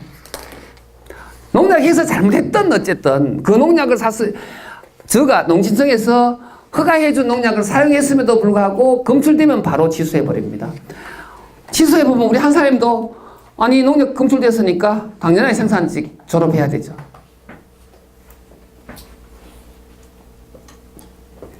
자, 이런 불합리함이 좀 있습니다. 그죠? 그래서 자, 비의도적인 농약 사고 티콜꽃 했잖아요. 근데 비오이드 농약사고는 니콜을 못한다. 작년에 엄청 연합하고 제하고 많이 싸웠어요. 2년 동안요. 못한다. 우리 생산자 책임 아닌데 왜 우리가 책임져야 되냐. 자, 소비자들한테 물어보자. 내가 설명할게. 너가 못하면 내가 할게. 그리고 활동가들을 만나서 그런 이야기를 하면 아니 그게 왜 생산자들이 책임져야 돼요? 라고 얘기합니다. 하지만 실무자들은 아니에요. 실무자들은 그거 일일이 설명하면 힘든다는 거죠. 근데 문둥은 안 팔고 리콜 해주면 된다. 리콜 해줌으로 해서 어떤 현상이 일어나면 이제 실무자들은 쉽게 우리는 농약 사고 났으니까 리콜 해줘버리면 책임은 면한다. 그죠? 하지만 소비자들이 봤을 때 나는 그게 아닌 거예요. 제대로 설명 안 하고 리콜 해주면 한살림 생산자 또 농약 쳤네. 또 사고 났네. 우리 한살림은 농약 사고 날 때마다 대문짝만하게 홈페이지에 이런 사고로 리콜 합니다라고 이야기하잖아요. 거기다가 또 더 힘든 건 예전에는 그냥 개인 바코드 아니고 그냥 호박 같으면 호박 바코드, 공동체 바코드였어요. 그러면 내가 300개 팔았는데 그 300개 판 기간에 1월 1일부터 1월 20일까지 팔았으면 1월 20일까지 호박 나간 전체 호박에 다 리콜 했어요. 그러면 300 사람들한테만 리콜 해주면 괜찮은데 3,000명, 4,000명까지 리콜 해줘버리니까 온 한살림이 벌주시놓죠. 나도 농약 친 거 먹었네 라고. 그래서 이제 이것도 개선했어요. 개별 바코드 붙이죠. 여러분들 좀 불편하긴 하죠. 하지만 훨씬 농약 사고에 대한 인식이 줄어드는 거예요. 소비자들의 신뢰도가. 그래서 이제 이런 부분까지도 개선했는데 문제는 좀 더 우리가 이제 정말로 안전한 농산물을 우리가 큰 소리 치고 소비자들한테 신뢰를 쌓는 게 이런 부분이 아닐까라는 생각이 들어요. 자, 이제 재배 방법은요. 자라곰 같은 경우에 피토락신이라는 성분이 우리는 이거는 물로 끓여서 사용하세요. 저도 어제 8말 추출해 놓고 왔는데 근데 저는 실험 농가에 주기 위해서 급하게 가갖고 내가 자라곰 60kg 캐고 그게 추출한 거예요. 그래서 이제 이거는 겨울에 뿌리에서 가장 독이 많습니다. 지금 새싹이 나오기 전에 지금 하는 게 가장 좋아요. 추출하셔갖고 썰어서 말려서 이제 추출해서 사용하는데 진딧물 노린재 효과 좋습니다. 이것도 독성은 있지만 이것도 신경통 약으로 썼고 어릴 때는 나물로 데쳐 먹기도 해요. 저희들도 다 데쳐 먹는 나물 중에 하나예요. 어린 쇠삭은요. 신경통 약으로 사용하죠. 이거 재배 방법은요. 이건 잘 자랍니다. 어디서든 잘 자라기 때문에 씨앗만 채취하세요. 그 씨앗을 채취하는 거는 익었을 때 이게 손으로 훑어갖고 말려서 봄에 지금쯤 파종하시면 돼요. 근데 우리는 이거는 재배 표장 없습니다. 여러분들은 여기 주위에 노는 묵전밭 없어요? 엄청 많죠. 묵전밭, 묵전논 재배 안 하는데 엄청 많죠. 하천부지 이런데요. 자, 묵전논 있으면요. 그냥 자라공 풀로 한번 베고 이게 자라공 씨앗 뿌리세요. 뿌리면 잘 올라와요. 이거는 노타리 칠 필요도 없고 그냥 추출 뿌려놓으면 이렇게 올라와요. 3년 뒤에 포크레인 갖고 가고 뽑기만 하면 돼요. 관리해 줄 필요도 없어요. 이거는 풀에 우점해요. 풀보다 훨씬 세력이 좋아요. 근데 지금은 대부분 산 중턱에 다 올라가 있더라고, 이게. 이것들이 새들이 엄청 좋아해요, 씨앗을. 그래, 먹고는 다 새들이 산 중턱까지 올라가 버렸어. 그래서 이런 것들 필요하시면 따라오세요. 내가 얼마든지 드릴게요. 우리 밭에 따도 엄청 많습니다. 계산이 없으면. 한 말도 딸 거예요. 두세 사람 오시면. 씨앗을. 자, 우리는 자라공이 이렇게 필요합니다. 매년 한 2톤씩 뽑습니다. 이게 한 몇 년씩 된 거죠. 그래서 이제, 아예 절단기로 갖고 썰어야 돼요. 썰어서 이제, 우리는 저일 탄화기로 넣어갖고 추출합니다. 자, 자라공은 그렇고요. 자라공은 뭐 재배 방법은 쉽죠. 디기탈리스. 여긴 디기탈리스 안 되죠. 추워서.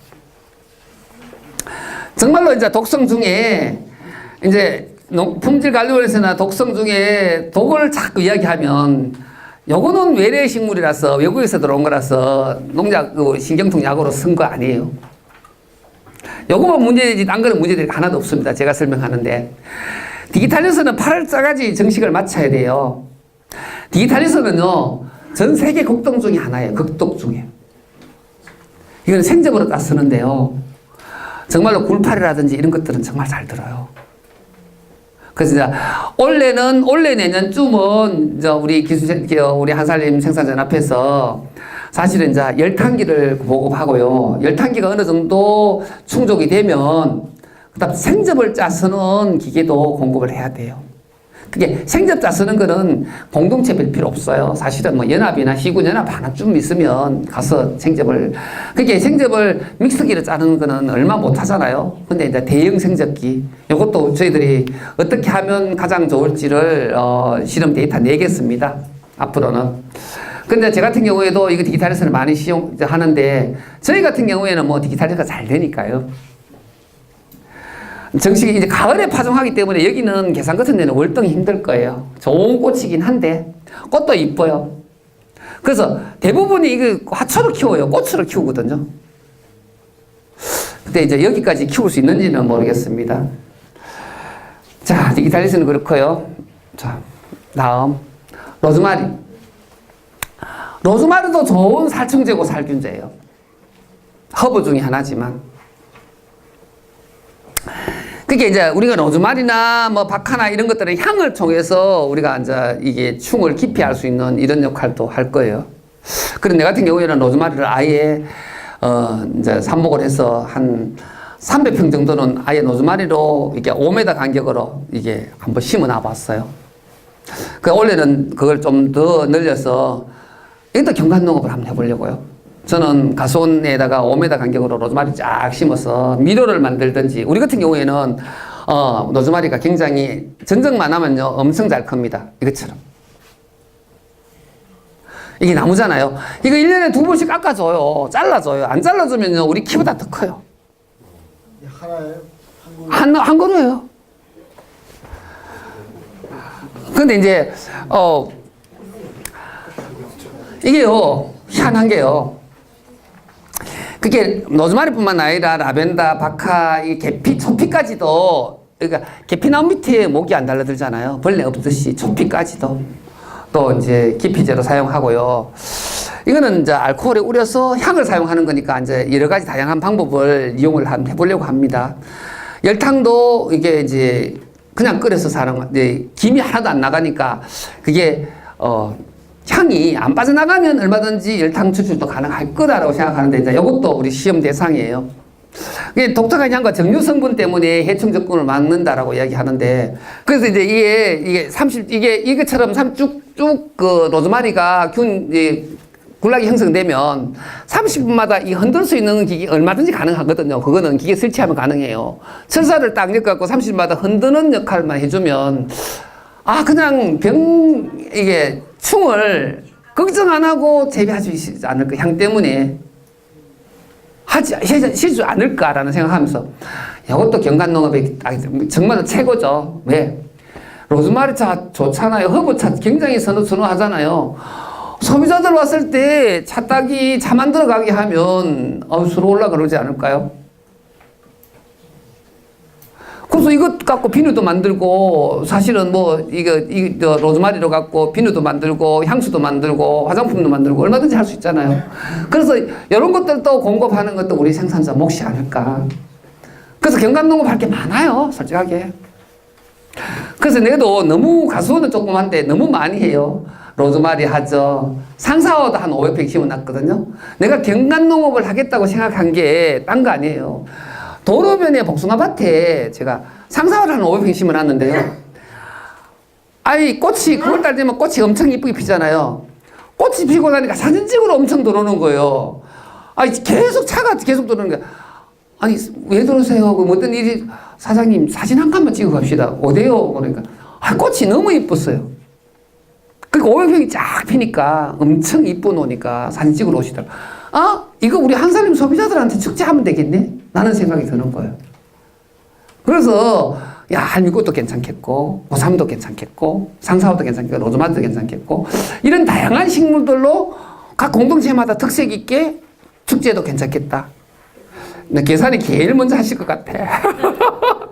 계산이 우리 한살림 생산자가 아닌 기술 생산자한테 뱉들어 갈 것 같은 그런 느낌이 들어요. 예감이 듭니다. 자꾸 봐라. 이거는 재배하는 방법 쉬워요. 끝까지 하면 돼요. 그래서 뭐 처음에 좀 힘들어 그렇지 번식할 때 좀 힘들었지 참 이게 노즈마리는 사요 또. 기술센터 이야기하면 몇 포기씩은 봉급할 거예요. 내가 틀림없이 이런 것들은 한다고 하면 기술센터에서 한미꽃도 몇 포기씩은 뭐 보급할 거고 원래 종잣돈은 해주잖아요. 종잣돈은 그죠? 자 얼마든지 해줄 거예요. 자 이거는 쉬우니까 그냥 넘어갈게요. 담배님 니코틴이 아까 제가 말씀드렸죠. 삶아 쓰시는 건 절대로 안 됩니다. 물에 우려 쓰는 게 됩니다. 근데요 담배 어때요? 담배 재배해보면 담배 재배하신 분 계세요? 우리 생산자 중에? 옛날에 재배해보니까 뭐가 제일 문제예요?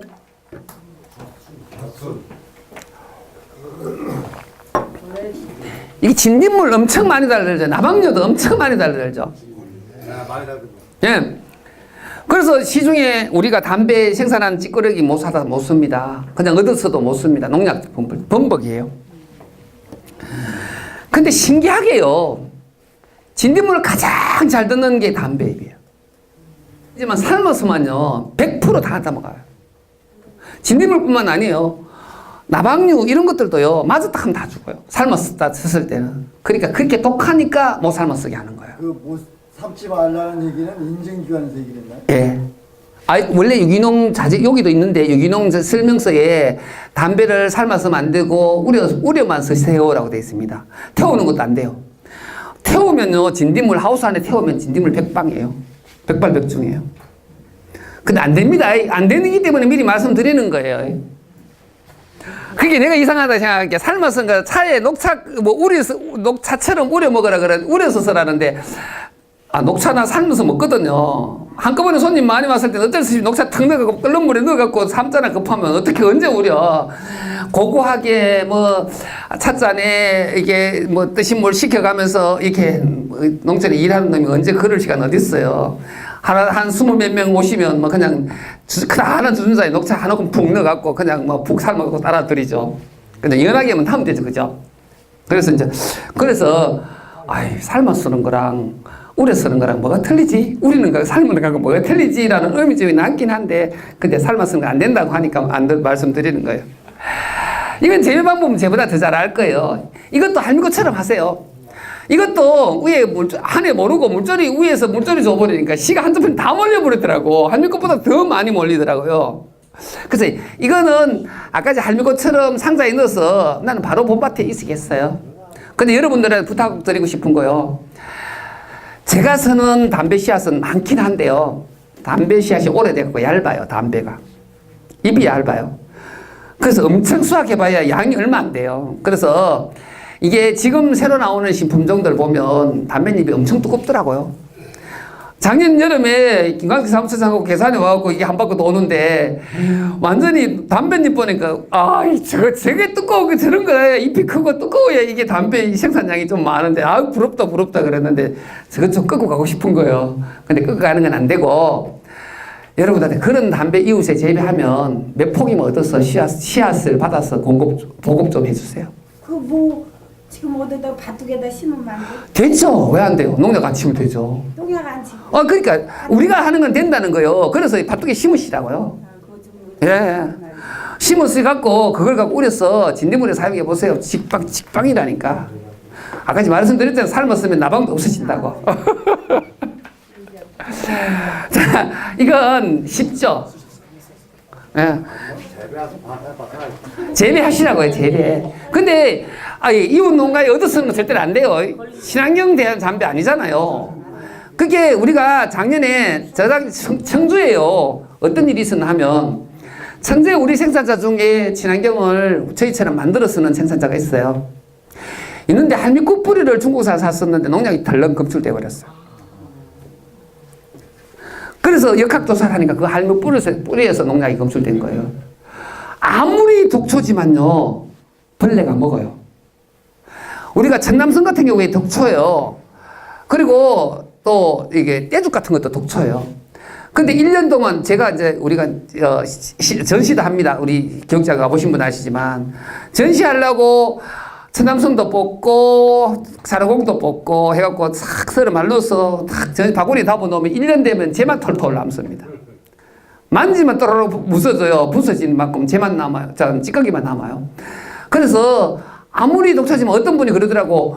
담배요. 진딧물 엄청 많고 순나방 엄청 많은데 그게 어떻게 진딧물 지기고 순나방 지겨요. 그런데 그처럼 천남성이나 부자나 이런 것들도 벌레들이 독초를 좋아하는 벌레들이 있습니다.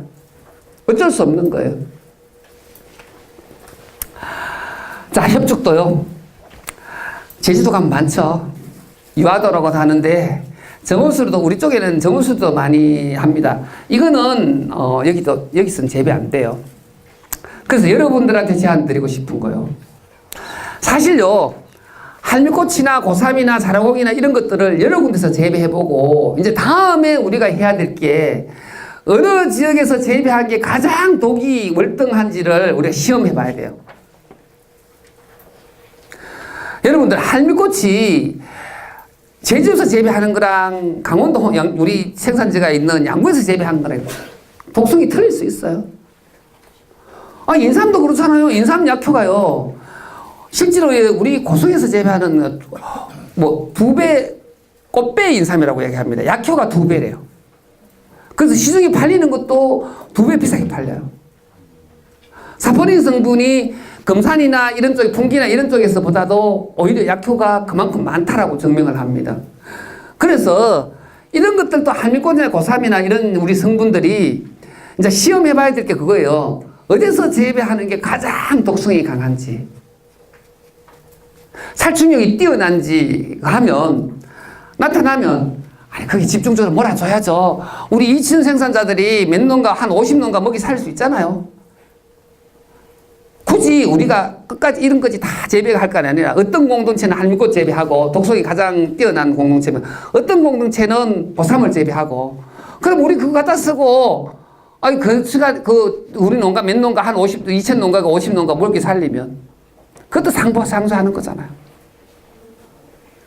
그랬을 때 제주도나 남해안 쪽에 되는 아까 제가 말했던 디기탈리스나 이런 협죽도 같은 것들은 제주도에서 바꿨으면 되죠. 자, 너그 할미꽃은 재배하기 힘드니까 할미꽃 한 말 줄게. 협죽도 그거 3말만 주라. 가능하잖아요. 이거는 뽑아놓으면 지대로 되는 건데. 매년 비고 나면 매년 또 올라오는 건데. 5말 줘도 괜찮죠. 그래서 이제 이런 것들은 얼마든지 교대로 사용할 수 있는 거예요. 바꿔 쓸 수 있는 거예요. 우리 같은 경우에는 1톤차 끌고 제주도에 매년 가요. 1톤차 2차씩 해가 와요. 근데 다행히 우리 한살림 생산자가 있기 때문에 회장님 여기 오세요. 그러면 가면 반차 해놨어요.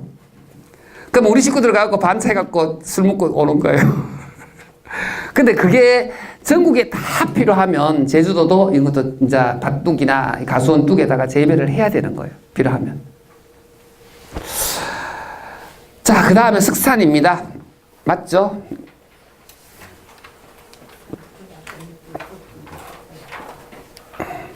이제 협죽도 같은 경우에는 여러분들한테 말씀 안 드리는 거는 협죽도가 여기 재배 안 될 거예요.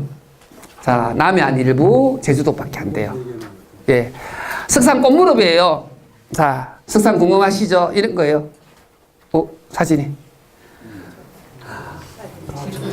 이러니까 사진 찍으러 오는 거예요. 저는요, 이거 살 때요, 한 촉에, 쪽파처럼 그래. 한 촉에 500원 줬어요.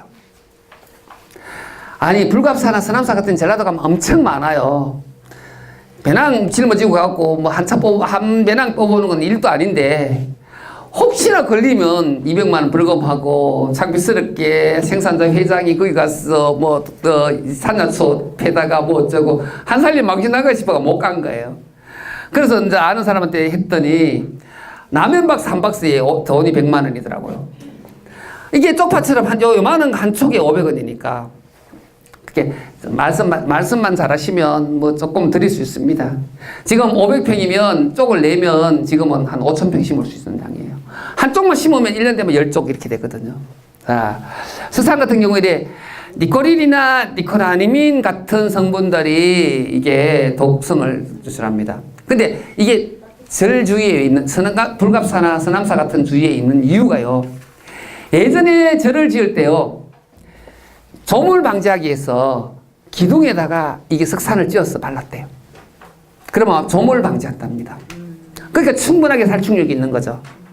그래서 이게 삶아서 써보진 않았어요. 전 그런 문헌이 있기 때문에 아예 생접을 넣어서 사용합니다. 찧어서 저는 소금하고 우려서 사용합니다. 그게 예전에는 이게 귀하다고 알코올을 추출했는데, 아이고, 흔해 빠진 거라서 요즘은 물에다가 해갖고 많이 넣어서 써요. 아니요, 그게 뭐, 말씀만 잘하시면 뭐, 얼마든지 또 이게 논았을 수도 있다고 말씀드렸잖아요. 자, 이제, 이거는 또 많이 넣어도 괜찮죠. 이것도 예전에 약재로 썼던 거예요. 사실은 뭐. 그래서, 이제 이런 부분도, 석산도 아까 전에 말했지만, 경관농업으로. 이게 가장 재배하기 쉽고, 경관농업하기 쉬운 작목 중에 하나예요. 여기 잘 안 산다고. 에이, 왜 안 살아요? 아, 석산 서울에도 살아요. 꽃무릎, 예. 얼마든지 가능합니다. 예. 자, 이건 이제 이렇게 찧었어. 그러니까 이게 땅이 걸면, 비옥하면 붉어지지 쪽이 잘 안 나오더라고요. 그게 우리가 바깥에 화단에 심은 건 쪽이 엄청 잘 보는데, 아예 가수원에 심으면 우리 가수원이 좀 비옥해요. 그러니까 양파처럼 주먹만큼해지기만 한데 쪽이 안 벌어져요. 근데 그게 이제 하긴 한데 약으로 쓰는 건 뭐 아무 상관없죠. 그래서 이제 이것도 가수원이나 이런 것보다는 야산이 좋지 않을까. 아까 말했지만 독성의 문제, 이것들은 아직 실험을 안 해봐서 가수원에 재배하는 거랑 야산에 재배하는 거랑. 그래서 이제 원래는 우리 집 뒤에 가면 이 석산이 꽃무릎 무리가 돼가 있는데 거기 거 빼갖고 한번 시험을 한번 해보려고 생각하고 있어요. 어떻게 틀린지. 이게 상사화입니까? 예, 상사화죠. 이게 상사화잖아요. 상사화가 여러 종류가 있어요. 큰 상사화도 있고 빨간 것도 있고 노란 것도 있고 상사화 중에 여러 가지 있는데 그게 가장 흔한 게 이 상사화예요. 이게 불갑사, 서남사, 전라도 쪽에 가면 엄청 많은 거잖아요. 완전히 이 축제도 하잖아요. 이파리가 안 나오잖아요. 잎이 안 나와요. 이거는 상사화가, 이거는 잡초예요. 잎이, 이건 꽃하고 잎하고 안 만나요. 지금은 잎만 나와요. 그렇다가 이제 9월 달에 꽃만 나왔다가 꽃이 지고 나면 잎 나와요. 얼마든지 1년 연중 얼마든지 재배할 수 있는 거고요. 꽃무름처럼 이게요, 뭐라 그러노? 물고리처럼 잎이 똑그래요. 석산 뭐 아무 때나 재배하니까 뭐 아무 때나 피워도 되고요. 자, 봅시다. 다음 넘어가. 천남성. 제가 자꾸 기계가 이쪽 편에 있는데 자꾸 이게 저쪽 편으로. 여기 천남성은 많죠? 없어요? 소나무 이게 숲에 이게 산에 많죠? 이게 남쪽 지방에 갈수록 굵더라고요. 우리 쪽에는요, 조금 많은데, 제주도 가니까, 바가지만 하더라고요. 나무도요, 천남성이 그 1년생이 아니고, 나무처럼, 사철나무처럼 쭉 이만큼 크더라고. 아니, 저게 천남성인데? 그러니까 뿌리 뽑아보니까 엄청 크더라고요. 근데 독성은 어떤 게 많은지 모르겠어요. 하여튼. 그래, 이런 것들도 이제 증명을 해봐야 되죠. 자. 이게 알코올 침지도 하고 생적으로 자석이도 합니다. 천남성은요, 뿌리에서부터 줄기, 꽃에까지, 꽃이 가장 독성이 강하지만 꽃 부분 말고 줄기, 뿌리 다 됩니다. 주로 살충제로 사용하는데요.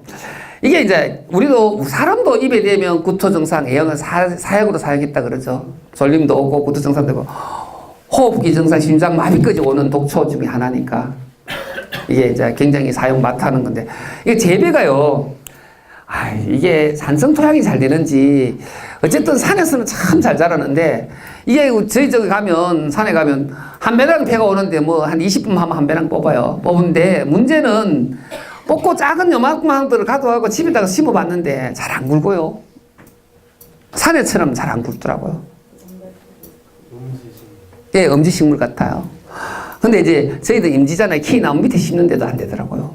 그래서 어쨌든 이런 것들도 이제 산에 자연 상태에서 재배하는 게 맞겠다. 근데 굵은 놈은 뽑고 작은 놈은 그대로 이게 좀 이렇게 중간중간에 좀 이렇게 이식하는 것도 괜찮겠죠. 이게 새끼를 치면 씨앗이 번식을 하는데 한꺼번에 팍 올라오거든요. 이런 놈들을 옆에 산에다가 좀 이렇게 우리가 나중에 내년을 위해서 후내년을 위해서 이제 이식해 주는 것도 괜찮겠죠. 그래서 이것도 재배 방법은 뭐 이게 적어 놓긴 했는데 이거보다는 산에 천연적으로 키우는 게 약효도 그렇고 오히려 좋지 않을까. 떼죽나무인데요. 여러분 떼죽나무는 여기 많죠. 전국에 뭐 어디 없이 하얀 꽃 피고 열매 달리는 옛날에 구황식물로 사용했죠. 떼죽나무가. 이거는 열매도 가능하고요. 줄기 다 가능합니다. 삶았을 수도 있고 저희들은 열매 같은 경우에는 아예 주정에 우려서 썼습니다. 이거 예전에 떼죽나무 물고기 잡을 때 찧어서 이게 풀면 물고기도 죽었잖아요. 그래서 이것도 생접으로 찧어서 물에 우려서 사용해도 가능합니다. 이거는 재배할 방법도 필요 없어요. 산에 올라가면 뭐 떼죽 엄청 많잖아요. 요즘 전국에 엄청 많더라고요. 이게 갑자기 엄청 많더라고요.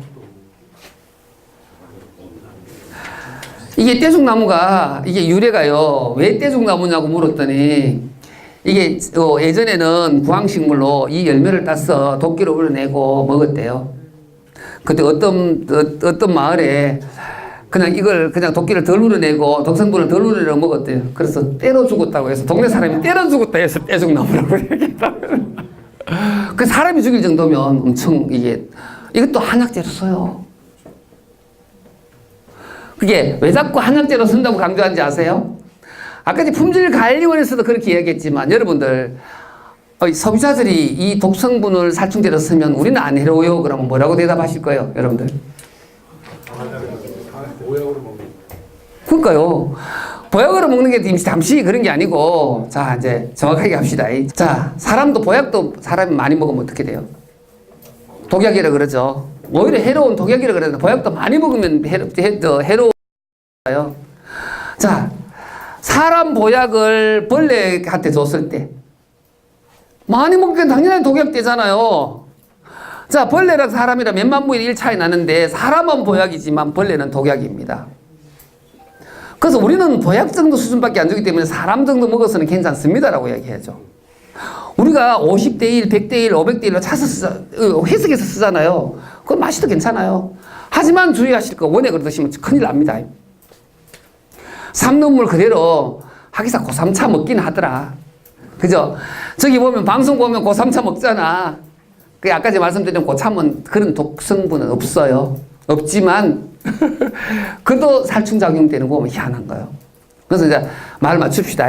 어쨌든 사람이 먹어서 보양 정도 되면 벌레가 먹으면 독약된다. 그래서 사람이 안전하다. 그게 안전한 게 또 있어요.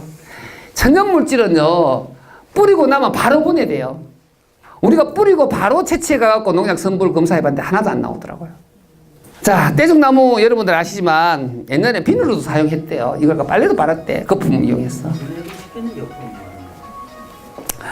자, 다음 거 봅시다. 여기요. 여기는 또랑이 늘린 게 여기죠. 여러분들 이거 찍어갖고 옛날에 고기도 많이 잡았죠. 그죠? 그래서 이게 살충제 되는 거예요. 말렸다가 삶아서 쓰세요.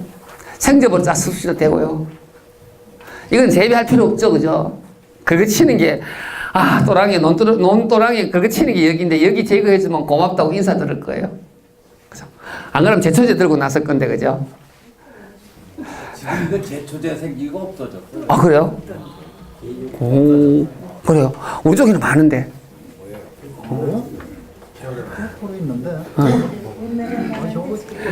자, 먹구슬 나무입니다. 이 먹구슬 나무도요, 굉장히 좋은 살충제예요. 근데 계산까지는 먹구슬 나무가 안 될 거예요, 내가 아무래도. 근데 문제는 내가요, 남쪽 지방에 살다가 오니까 남쪽 지방 것만 나열하는지도 모르겠어요. 이게 전남농업기술센터에서 발표한 자료에 보면 멸균류에 가장 잘 듣는 게 이게 먹구슬 나무라고 이야기했습니다. 이게요, 먹구슬 나무가 인도의 님 추출물 있죠. 님 나무랑 똑같은 거예요. 사진 보니까 똑같더라고. 작년에 제가 부탄 가서 부탄이 행복지수가 가장 높은 나라이기도 하지만 친환경 농업을 선포한 나라이기도 해요. 그래서 이제 굉장히 많은 도움을 요청하고 부탄 농림부 장관도 뭐 오려고 얘기하고 이렇게 하고 있는 중인데 거기서 이제 이게 이제 초청을 받아서 가서 이제 이게 한 바퀴 도는데 아니 가이드가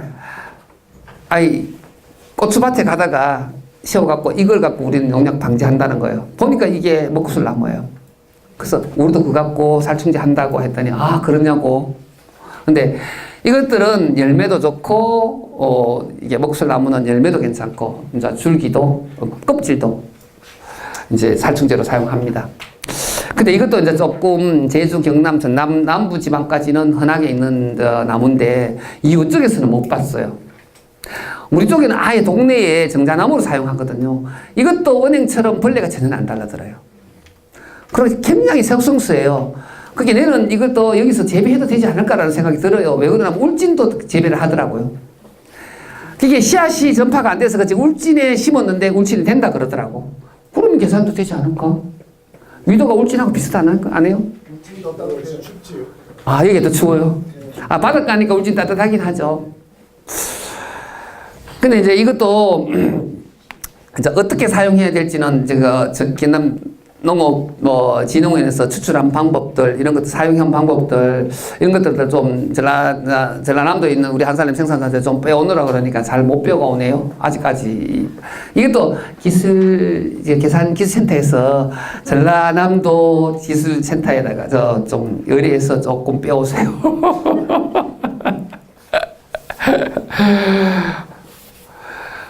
돼지감자. 여러분들 요즘 가장 많이 쓰이는 게 돼지감자예요. 살충제로요. 청벌레 잡는 데는 벌레주 잡는 데 나방류가 아니고 애벌레 잡는 데는 돼지감자처럼 좋은 게 없습니다. 근데 돼지감자는 뿌리, 줄기, 잎 다 필요합니다. 근데요 삶아서 쓰는데 돼지감자가 독이 있어서 그런 거 절대로 아닙니다. 독이 있어서 그런 거 아니에요. 사람 먹는 거죠. 근데 독이 있어 그런 거 아니라고 제가 설명드리잖아요. 자, 돼지감자에는 그죠? 이놀린이라는 성분이 있습니다. 당을 내려주는 성분이에요. 이 성분이 애벌레들한테 가면요, 맞으면 소화 안 되게 소화 불량도 되겠지만 탈피를 못하게 하는 거예요. 그게 애벌레가 나방이 되려면 몇 번 탈피를 하잖아요. 탈피 못하면 죽어요. 그래서 이거는 중독성 없으니까 계속 뿌리세요. 흔해 빠진 거잖아요, 돼지감자. 사실은 돼지감자 이게 뿌리를 안 심어도 실어 전파돼서 엄청 대한민국에 보면 가장 요즘 흔한 작물 중에 하나가 돼지감자 같아요. 나는 아랫게 가니까 우리 돼지감자 심으는데 어떤 사람이 다 폐가 가고 없어요.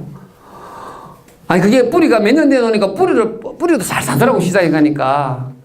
그러니까 찌꺼기 남긴 하겠지만 보니까 싹 다 폐가 갔더라고. 저도 이게 돼지감자도 제가 우리 밭에 안 키우거든요. 그러니까 나무밭에 키워놓으니까 이게 우리 거 왜 폐가 갔는 소리도 못하고. 그렇지만 하지만 흔해 빠진 게 마음만 먹으면 몇 차도 배가 올 수 있는 게 돼지감자니까. 그게 우리 같은 경우에는 도로 주위에 엄청 많습니다. 근데 단지 주의하셔야 될 거. 도로변에 건 중금속 오염이 있을 수 있으니까 될 수 있으면 가급적 도로변에 한가한 도로변 아니면 피하세요. 혹시나 우리 작물에 뿌리 갖고 중금속 검출되면 어떡해요? 그러니까 도로변 아니어도 충분하니까요. 돼지감자는 아까 말했지만 삶아서 쓰시면 됩니다. 생제버려 다 쓰지 마세요. 힘들게 생제버려 다 써요. 삶아서 쓰시면 충분해요. 양 아무리 많이 넣어도 괜찮습니다. 자. 재배 방법 돼지감자 여러분들 재배하시는 게 아니고 자연적으로 나오는 걸 얼마든지 쓰셔도 되고 뿌리 봄에 심으면 엄청 굵게 올라옵니다. 그죠? 여러분들은 그걸 안 하니까 항토분말은 넘어갈게요. 가수농가는 이게 반드시 꼭 필요하거든요. 가수농가는 한국말이 꼭 필요합니다. 그 잎이 떨어진 가수에는 황토분말을 풀면 깍지벌레, 유충들 다 죽여요. 그래서 이제 다 항토분말을 구원하는데 가수는 필요 없으니까 넘어가겠습니다. 천연유화제. 유화제도 좋은 살충제, 살균제예요. 사실요. 없어요. 여러분들이 없는데요. 제가 이것도 메일 파일 다 드릴 거니까 적지 마세요. 안 적어도 됩니다. 파일 드릴게요. 유화제요. 그거예요. 이 공식은요. 천연비누, 물비누 만드는 거예요. 우리 기술센터에서 물비누 만들죠. 온고비누도 만들고 물비누 만들잖아요. 근데 이제 이 값이 틀리는 거예요. 이 유화제가 올리브유랑 포도씨유랑 저거는 콩기름이랑 카놀라유랑 다 값이 틀려요. 그래서 그렇지 그것만 알면 쉬워요. 그게 요거는 사실은 이제 그렇게 염려스럽진 않아요. 유화제는 정말로 가성소다 3.2kg밖에 안 들어가니까, 가성가리 3.2kg밖에 안 들어가니까 이제 그래도 저는 이게 허용은 해요. 사과로 만들어 쓰는 건 허용해요. 지금요 시중에 판매하는 유화제가요 친환경으로 등록된 게 아무것도 없습니다. 없는데 요거 가성가리가 양재물이잖아요. 양재물이 들어가는데 보조제로 들어가기 때문에 농축진에서 허용을 한 거예요. 천연비누도 가성소다 들어가요. 천연비누가 가성가리가 들어가는 게 가성소다가 들어가죠. 가성소다나 가성가리가 똑같은 성분이잖아요. 다 양재물인데 근데 이제 이 정도는 이제 들어갑니다. 근데 고추나 작물은 만들어 쓰세요. 과수는 아니에요. 이대로 만들어 쓰시면 가수는요 때가 끼기 때문에 가수는 이렇게 만들어 쓰시면 안 돼요. 가수는 전문 기계가 있어야 돼요. 그래서 여러분들이 못 만듭니다. 기계가 없었어요. 자, 유화제 이거 책자 있습니까? 네. 있어요. 예, 그러면 넘어갑니다. 근데 굉장히 좋은 살충제예요. 우리는 이걸요 물 500리터에 1.5 내지 2리터 넣습니다. 아니네. 이거 이렇게 만든 건 좀 더 넣어도 돼요. 2리터 이상 조금 더 넣어도 돼요. 자.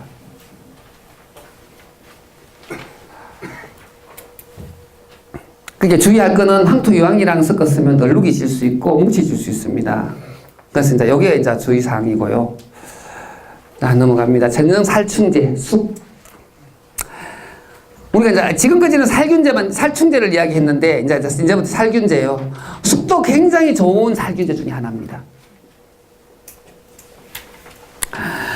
우리가 이제 저열 탄학이라는 기계로 한 20가지를 추출하는데 이제 추출해 놓으면요 가장 변하지 않는 게 쑥이에요.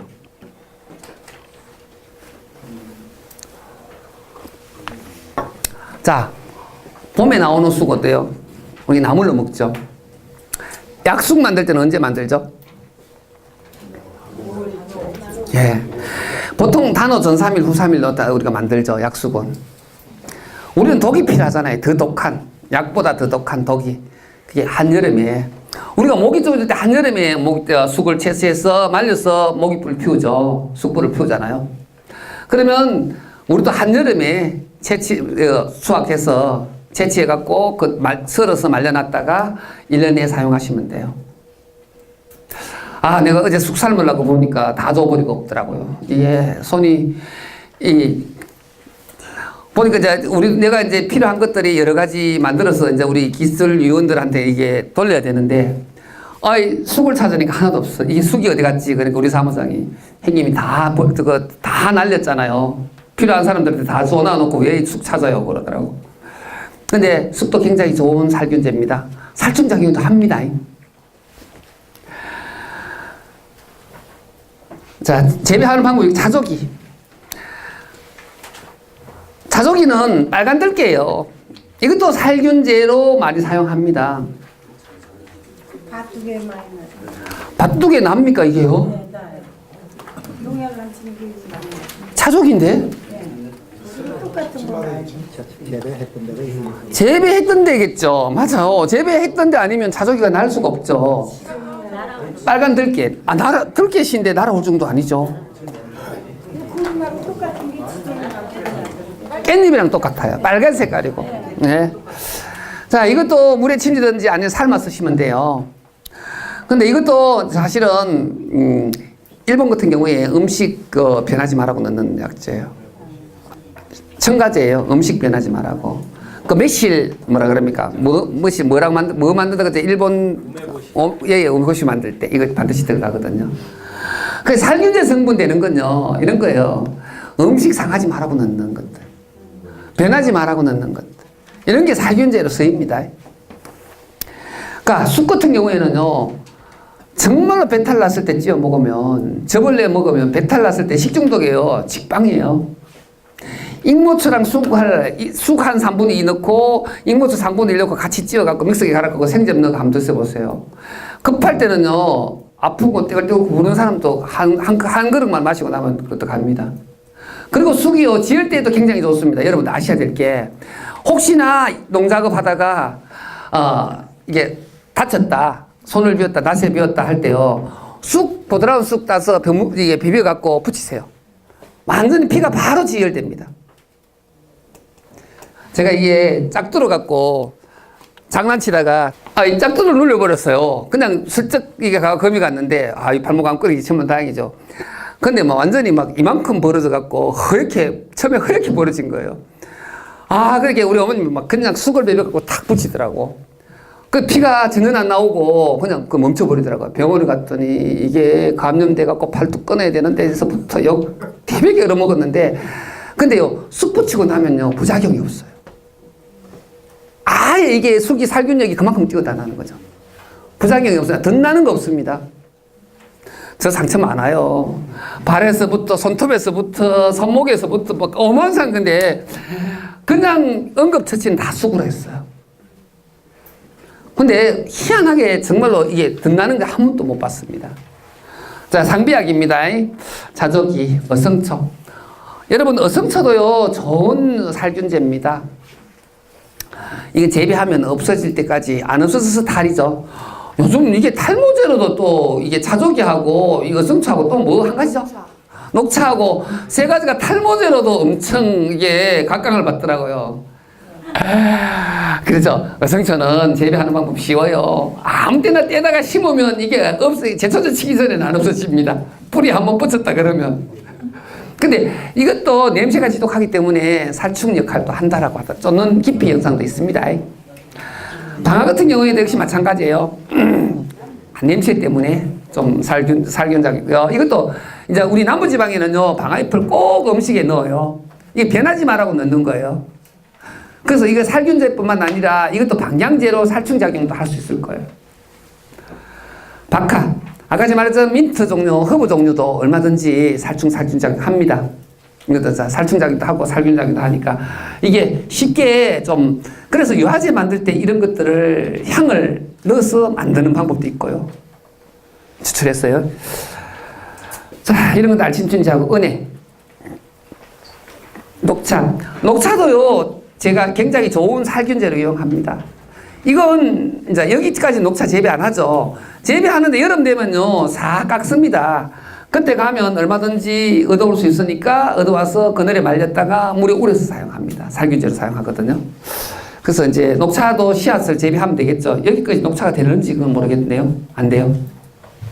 계산에는 안 되는 게 너무 많네. 그렇네요. 그게 그런 것들을 해갖고 이게 보급을 해야 되네. 은행이요 굉장히 좋은 살균되긴 하지만 살충작용도 합니다. 저번에 말씀드렸지만 은행 열매는 굉장히 좋은 살충제예요. 그리고 은행 파란 잎에는 정상가리 성분이 들었습니다. 살균제로 분리해 놓은 거는 살충작용도 하고 살균작용을 하기 때문에 살균제로 분리해 놨습니다.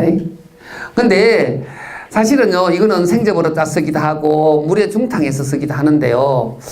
그게 이제 이 은행이 우리가 5,000년 넘게 은행이 계속 이어왔던 이유는 벌레가 없기 때문에 그래요.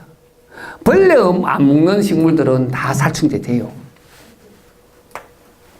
근데 이제 여러분들이 가장 쉽게 살 수 있는 건 은행 열매예요. 노란 열매. 열매 떨어지고 나면 주스어요. 그 피 있죠. 은행 피에서 나오는 즙을 보관했다가 설치면 굉장히 좋은 살충제예요. 근데 냄새는 좀 납니다. 옷도 올라요. 그 옷도 올라요. 맞습니다. 옷도 근데 그게 옷 얻는 사람들은 사용 안 하셔야 되지만 옷 안 얻는 사람들은 얼마든지 가능합니다. 옷나무보다는 옷이 덜 오르니까. 하지만 살충력은 옷보다 뛰어납니다. 자, 이제 이거 은행을 이제 사용하는 이유는 잎은요, 80도 정도 저열로 우려서 사용하면 청고병에 사용합니다. 원래 이거 청고병에 이게 실험을 할 거예요. 고추 청고병. 근데요, 봉화기술센터의 이야기를 들어보면 은행 떨어진 노란 잎을 아예 퇴비를 만들어서 고추밭에 깐대요. 그러면 청고병, 역병 예방된다라고 이야기하더라고.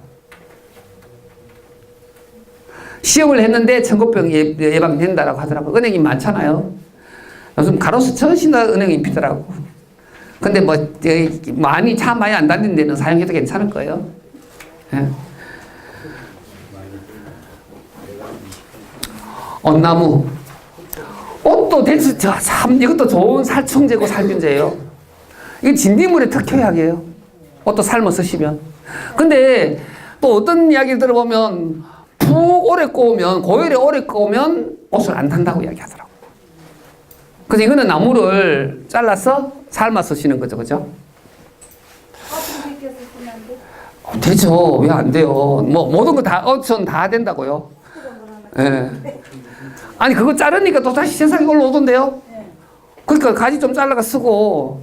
아니, 나도 옷 열나무를 딱 심어 놨더니, 내가 생산도 해당한다고 난날 들락날락 했더니, 새나무를 어떤 놈 배가 갔더라고요. 어느 정도 한 10년 가까이 됐는데 큰 놈인데.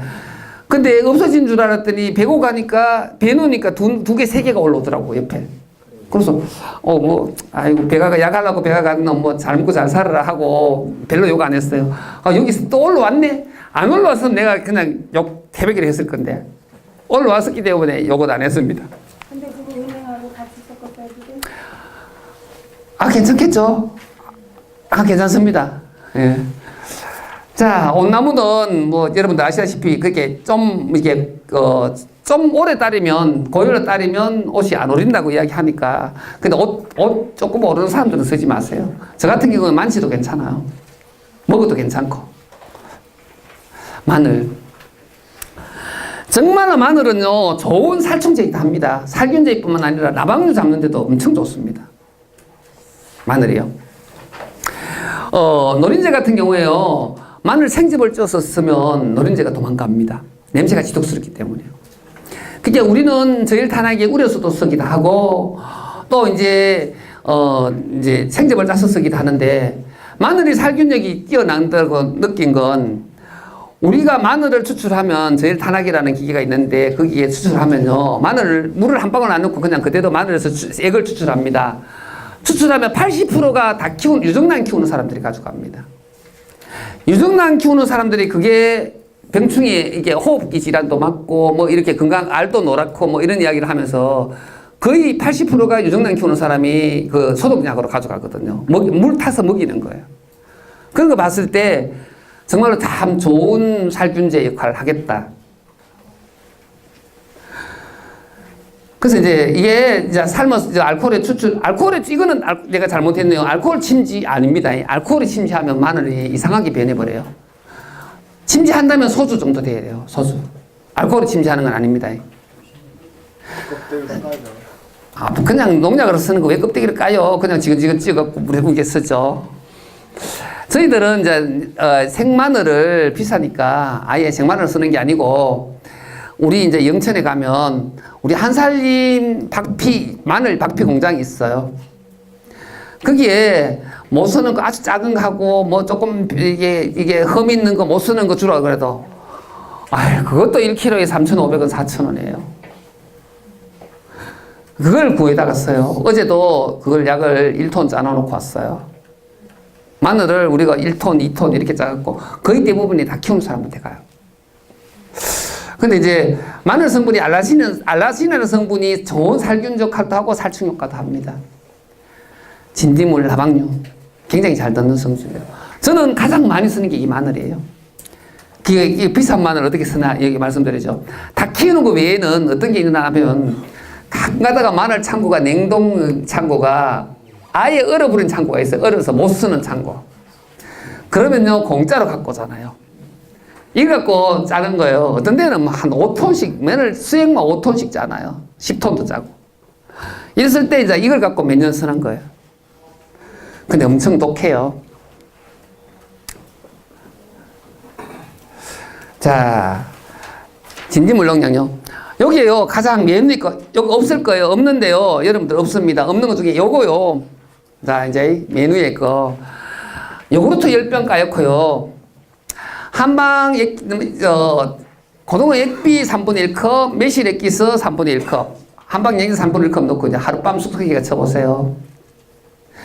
그러면요, 이제 왜 이걸 사면 깻잎 이런 것들은 이게 진딧물 말리면 딱 말려버리잖아요. 말려버리면 이게 우리 친환경 농약은 안 맞으면 안 죽어요. 근데 신기하게 이걸 치면 진딧물 하나도 없었어요. 피져요. 진딧물만 응애까지도. 나도 놀란 게 그거예요. 효과가 엄청 좋아요. 근데 그게 하루만 치는 게 한 번 치는 게 아니고 하루 걸로 하루씩 한 2, 3회 쳐야 돼요. 치고 나면 싹 전멸해버려요. 그게 여러분들은 진딧물약 칠 때요. 진딧물약은 될 수 있으면 하루 걸로 하루씩 해갖고 이게 한 2, 3회 집중적으로 치세요. 많을 때는. 예방 위주로 할 때는 아니어도 진딧물 우리가 이게 알 까는 시기가 굉장히 우리가 알까지 지키지는 못해요. 우리 전년 농약으로 알 못 죽입니다. 그러면 알이 부화되는 시기가 며칠 만일까요? 나는 굉장히 주기가 빠를 거예요. 그래서 우리가 농약을 치고 그냥 둬버리면 한번 생각해 보세요. 자, 진딧물 오늘 약 쳤는데 어제 알이 한 4일 전에 또 진딧물이 한 4, 5일 주기적으로 4, 5일 알이 4, 5일 부여된다면 미리 까놓은 거 있잖아요. 그럼 그거 다 지키려면 그렇게 한 5일 정도는 연속으로 쳐야 된다는 거죠. 그래야 다 죽일 수 있는 거예요. 근데 우리는 한 번 치고 왜 진딧물 안 죽어 그러잖아요. 화학농약은 알까지 죽여버리니까 전멸돼요. 하지만 나방류라든지 우리가 멜구류라든지 아니면 진딧물이라든지 이런 게 부화 시기가 빠른 놈들은 연속으로 때려야 죽는 거예요. 다 없어지는 거예요. 그래서 진딧물 농약은 하루 걸러 하루 이틀에 한 번씩 한 2, 3회 치셔야 완전히 완벽히 박멸됩니다. 천연 농약을 치면서 화학 농약처럼 야, 한 번 치고 왜 안 없어져? 그런데 알이 더 많이 까놨으면 훨씬 한 번 치고 다음에 훨씬 더 번성할 수가 있죠.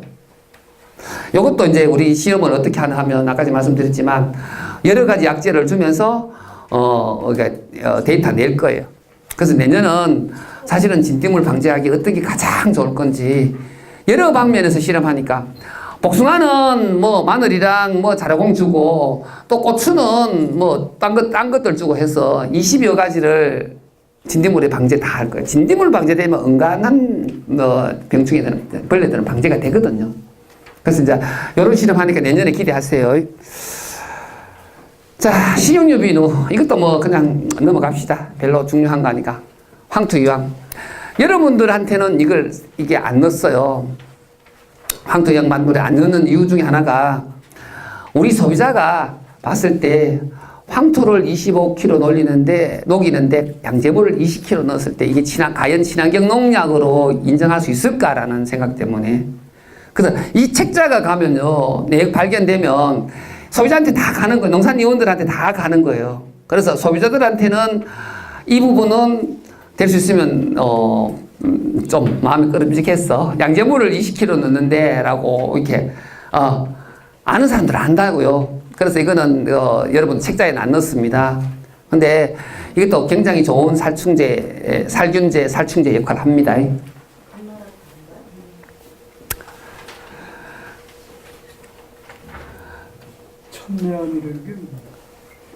천매하면 광물질이 아무 넣어도 괜찮아요. 그거는 천매하면 천매염이나 이런 거 황토 안 넣어도 괜찮아요. 근데 이제 천매염이나 황토를 넣는 이유 중에 하나가 광물질인데 황토를 넣어도 돼요. 넣는 이유가 가성소다로 녹였기 때문에 가성소다 성분을 조금이라도 제거하려고 넣는 거예요. 그래서 이게 황토유황이에요. 자, 이거 황토유황이요, 굉장히 좋은 게 아까 석회유황 합제는 하우스 안에 못 치죠. 근데 이거는요, 하우스 쳐도 하우스 녹도 안 쓸고요. 중국산은 녹을 쓸더라고요. 근데 국산 철제는 녹도 안 쓰고 비닐도 안 상해요. 그래서 이것도 역병도 괜찮고요. 곰팡이, 또, 뭐, 깍지벌레. 역병은 잘 안 듣더라고요. 역병은. 탄저병은 잘 안 듣더라고요. 탄저병이 안 들어서 그렇지. 종합 살균제 중에 하나예요.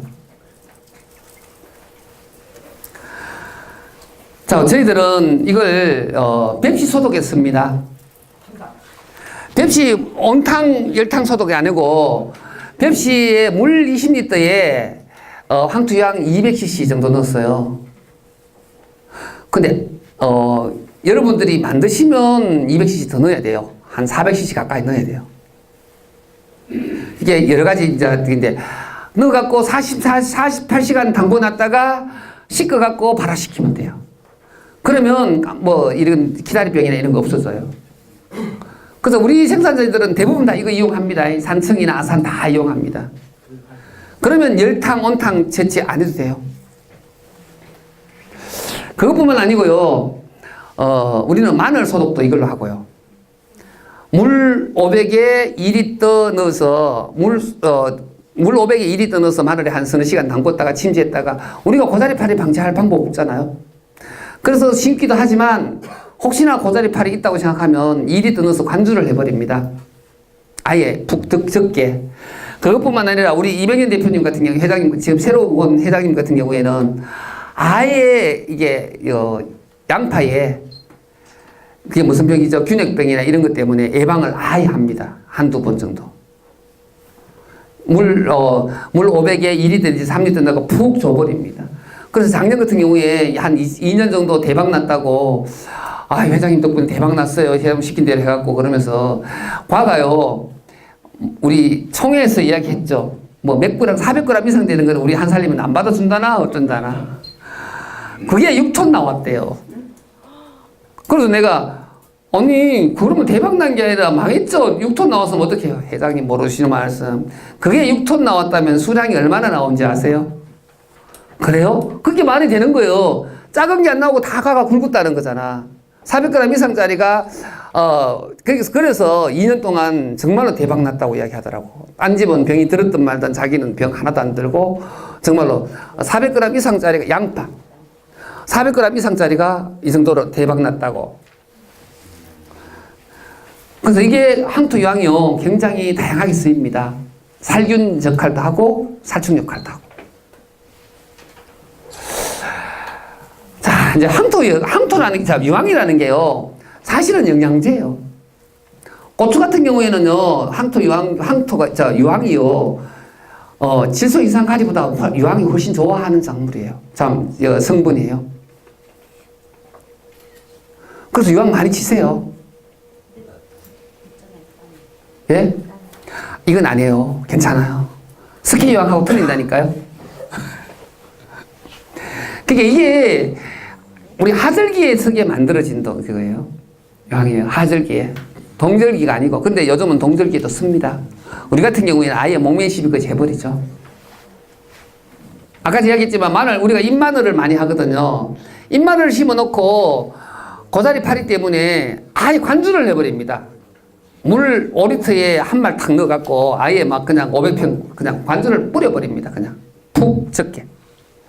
근데 아직까지 전혀 고자리파리 없거든요.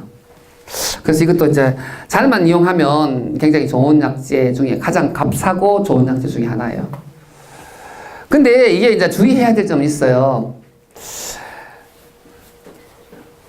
근데 이것도 보면 배에도 전생육기에 사용하는데 우리 고성 같은 경우에는 아예 이걸 두 번, 세 번 사용해갖고 친환경 농사 짓습니다.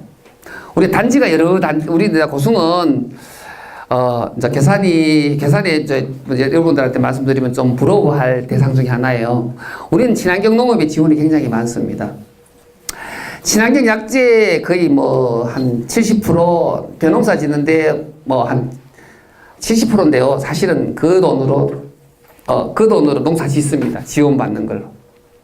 그리고 또 이제 다 짓고 나면 직불제 해갖고 뭐 평당 뭐 한 3, 4천 원 주던가? 그래서 저희들도 군에서 지원해는 주는 지원비로 갖고 그걸 갖고 약재 우리가 만들면서도 사과 쓰고 다 하거든요. 농사 짓거든요. 그거 인정비 다 대줍니다. 100% 인정비. 그리고 또 뭐 해주더라?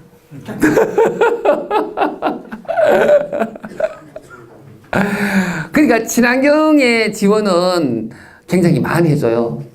이제 지금 군수가 아닌데 전 군수님이 여기 청천에 자연농업학교 있죠. 생활학교. 거기에 군수님 직접 일주일 동안 교육받았어요. 제가 꼬셔갖고. 그랬더니 그러고 난 뒤부터 뿅 가갖고 전체가 친환경 군으로 만든다고 했는데 근데 이게 군수 바뀌고 나니까 또 허더라고. 자꾸 줄어들더라고.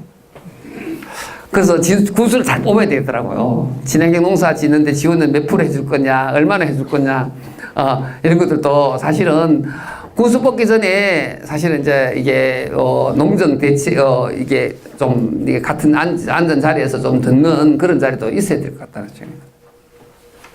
그래서 무조건 내놓고가 아니고 정말로 지원해 줄 사람한테 이게 군수 펴주는 것도 고민해 봐셔야 돼요. 교사는 우리 친구들이 많으니까, 그죠? 고추. 나중에 이거 드릴게요. 시간이 자꾸 너무 많이 가서. 자, 넘어갑니다. 항토유지왕 할 때 저희사항요. 식초나 천연자재를 우려낸 것도 이게 희석하면 안 되는 자재들입니다. 죽초액도 안 되고, 녹점제 설탕 들어간 것도 안 되고, 골분액비, 혈분액, 정수액비도 안 되고, 파라핀유도 안 되고, 에탄올에 우려낸 천연자재도 안 되고. 그래서 이제 되는 거는요, 안 되는 게 훨씬 많죠. 되는 걸 말하는 게 훨씬 낫겠죠. 소금을 선회하는 이유가 소금에 우리는 거는 괜찮아요. 그죠? 광물에 우려내는 것도 괜찮아요. 유화제하고 같이 섞는 것도 괜찮아요.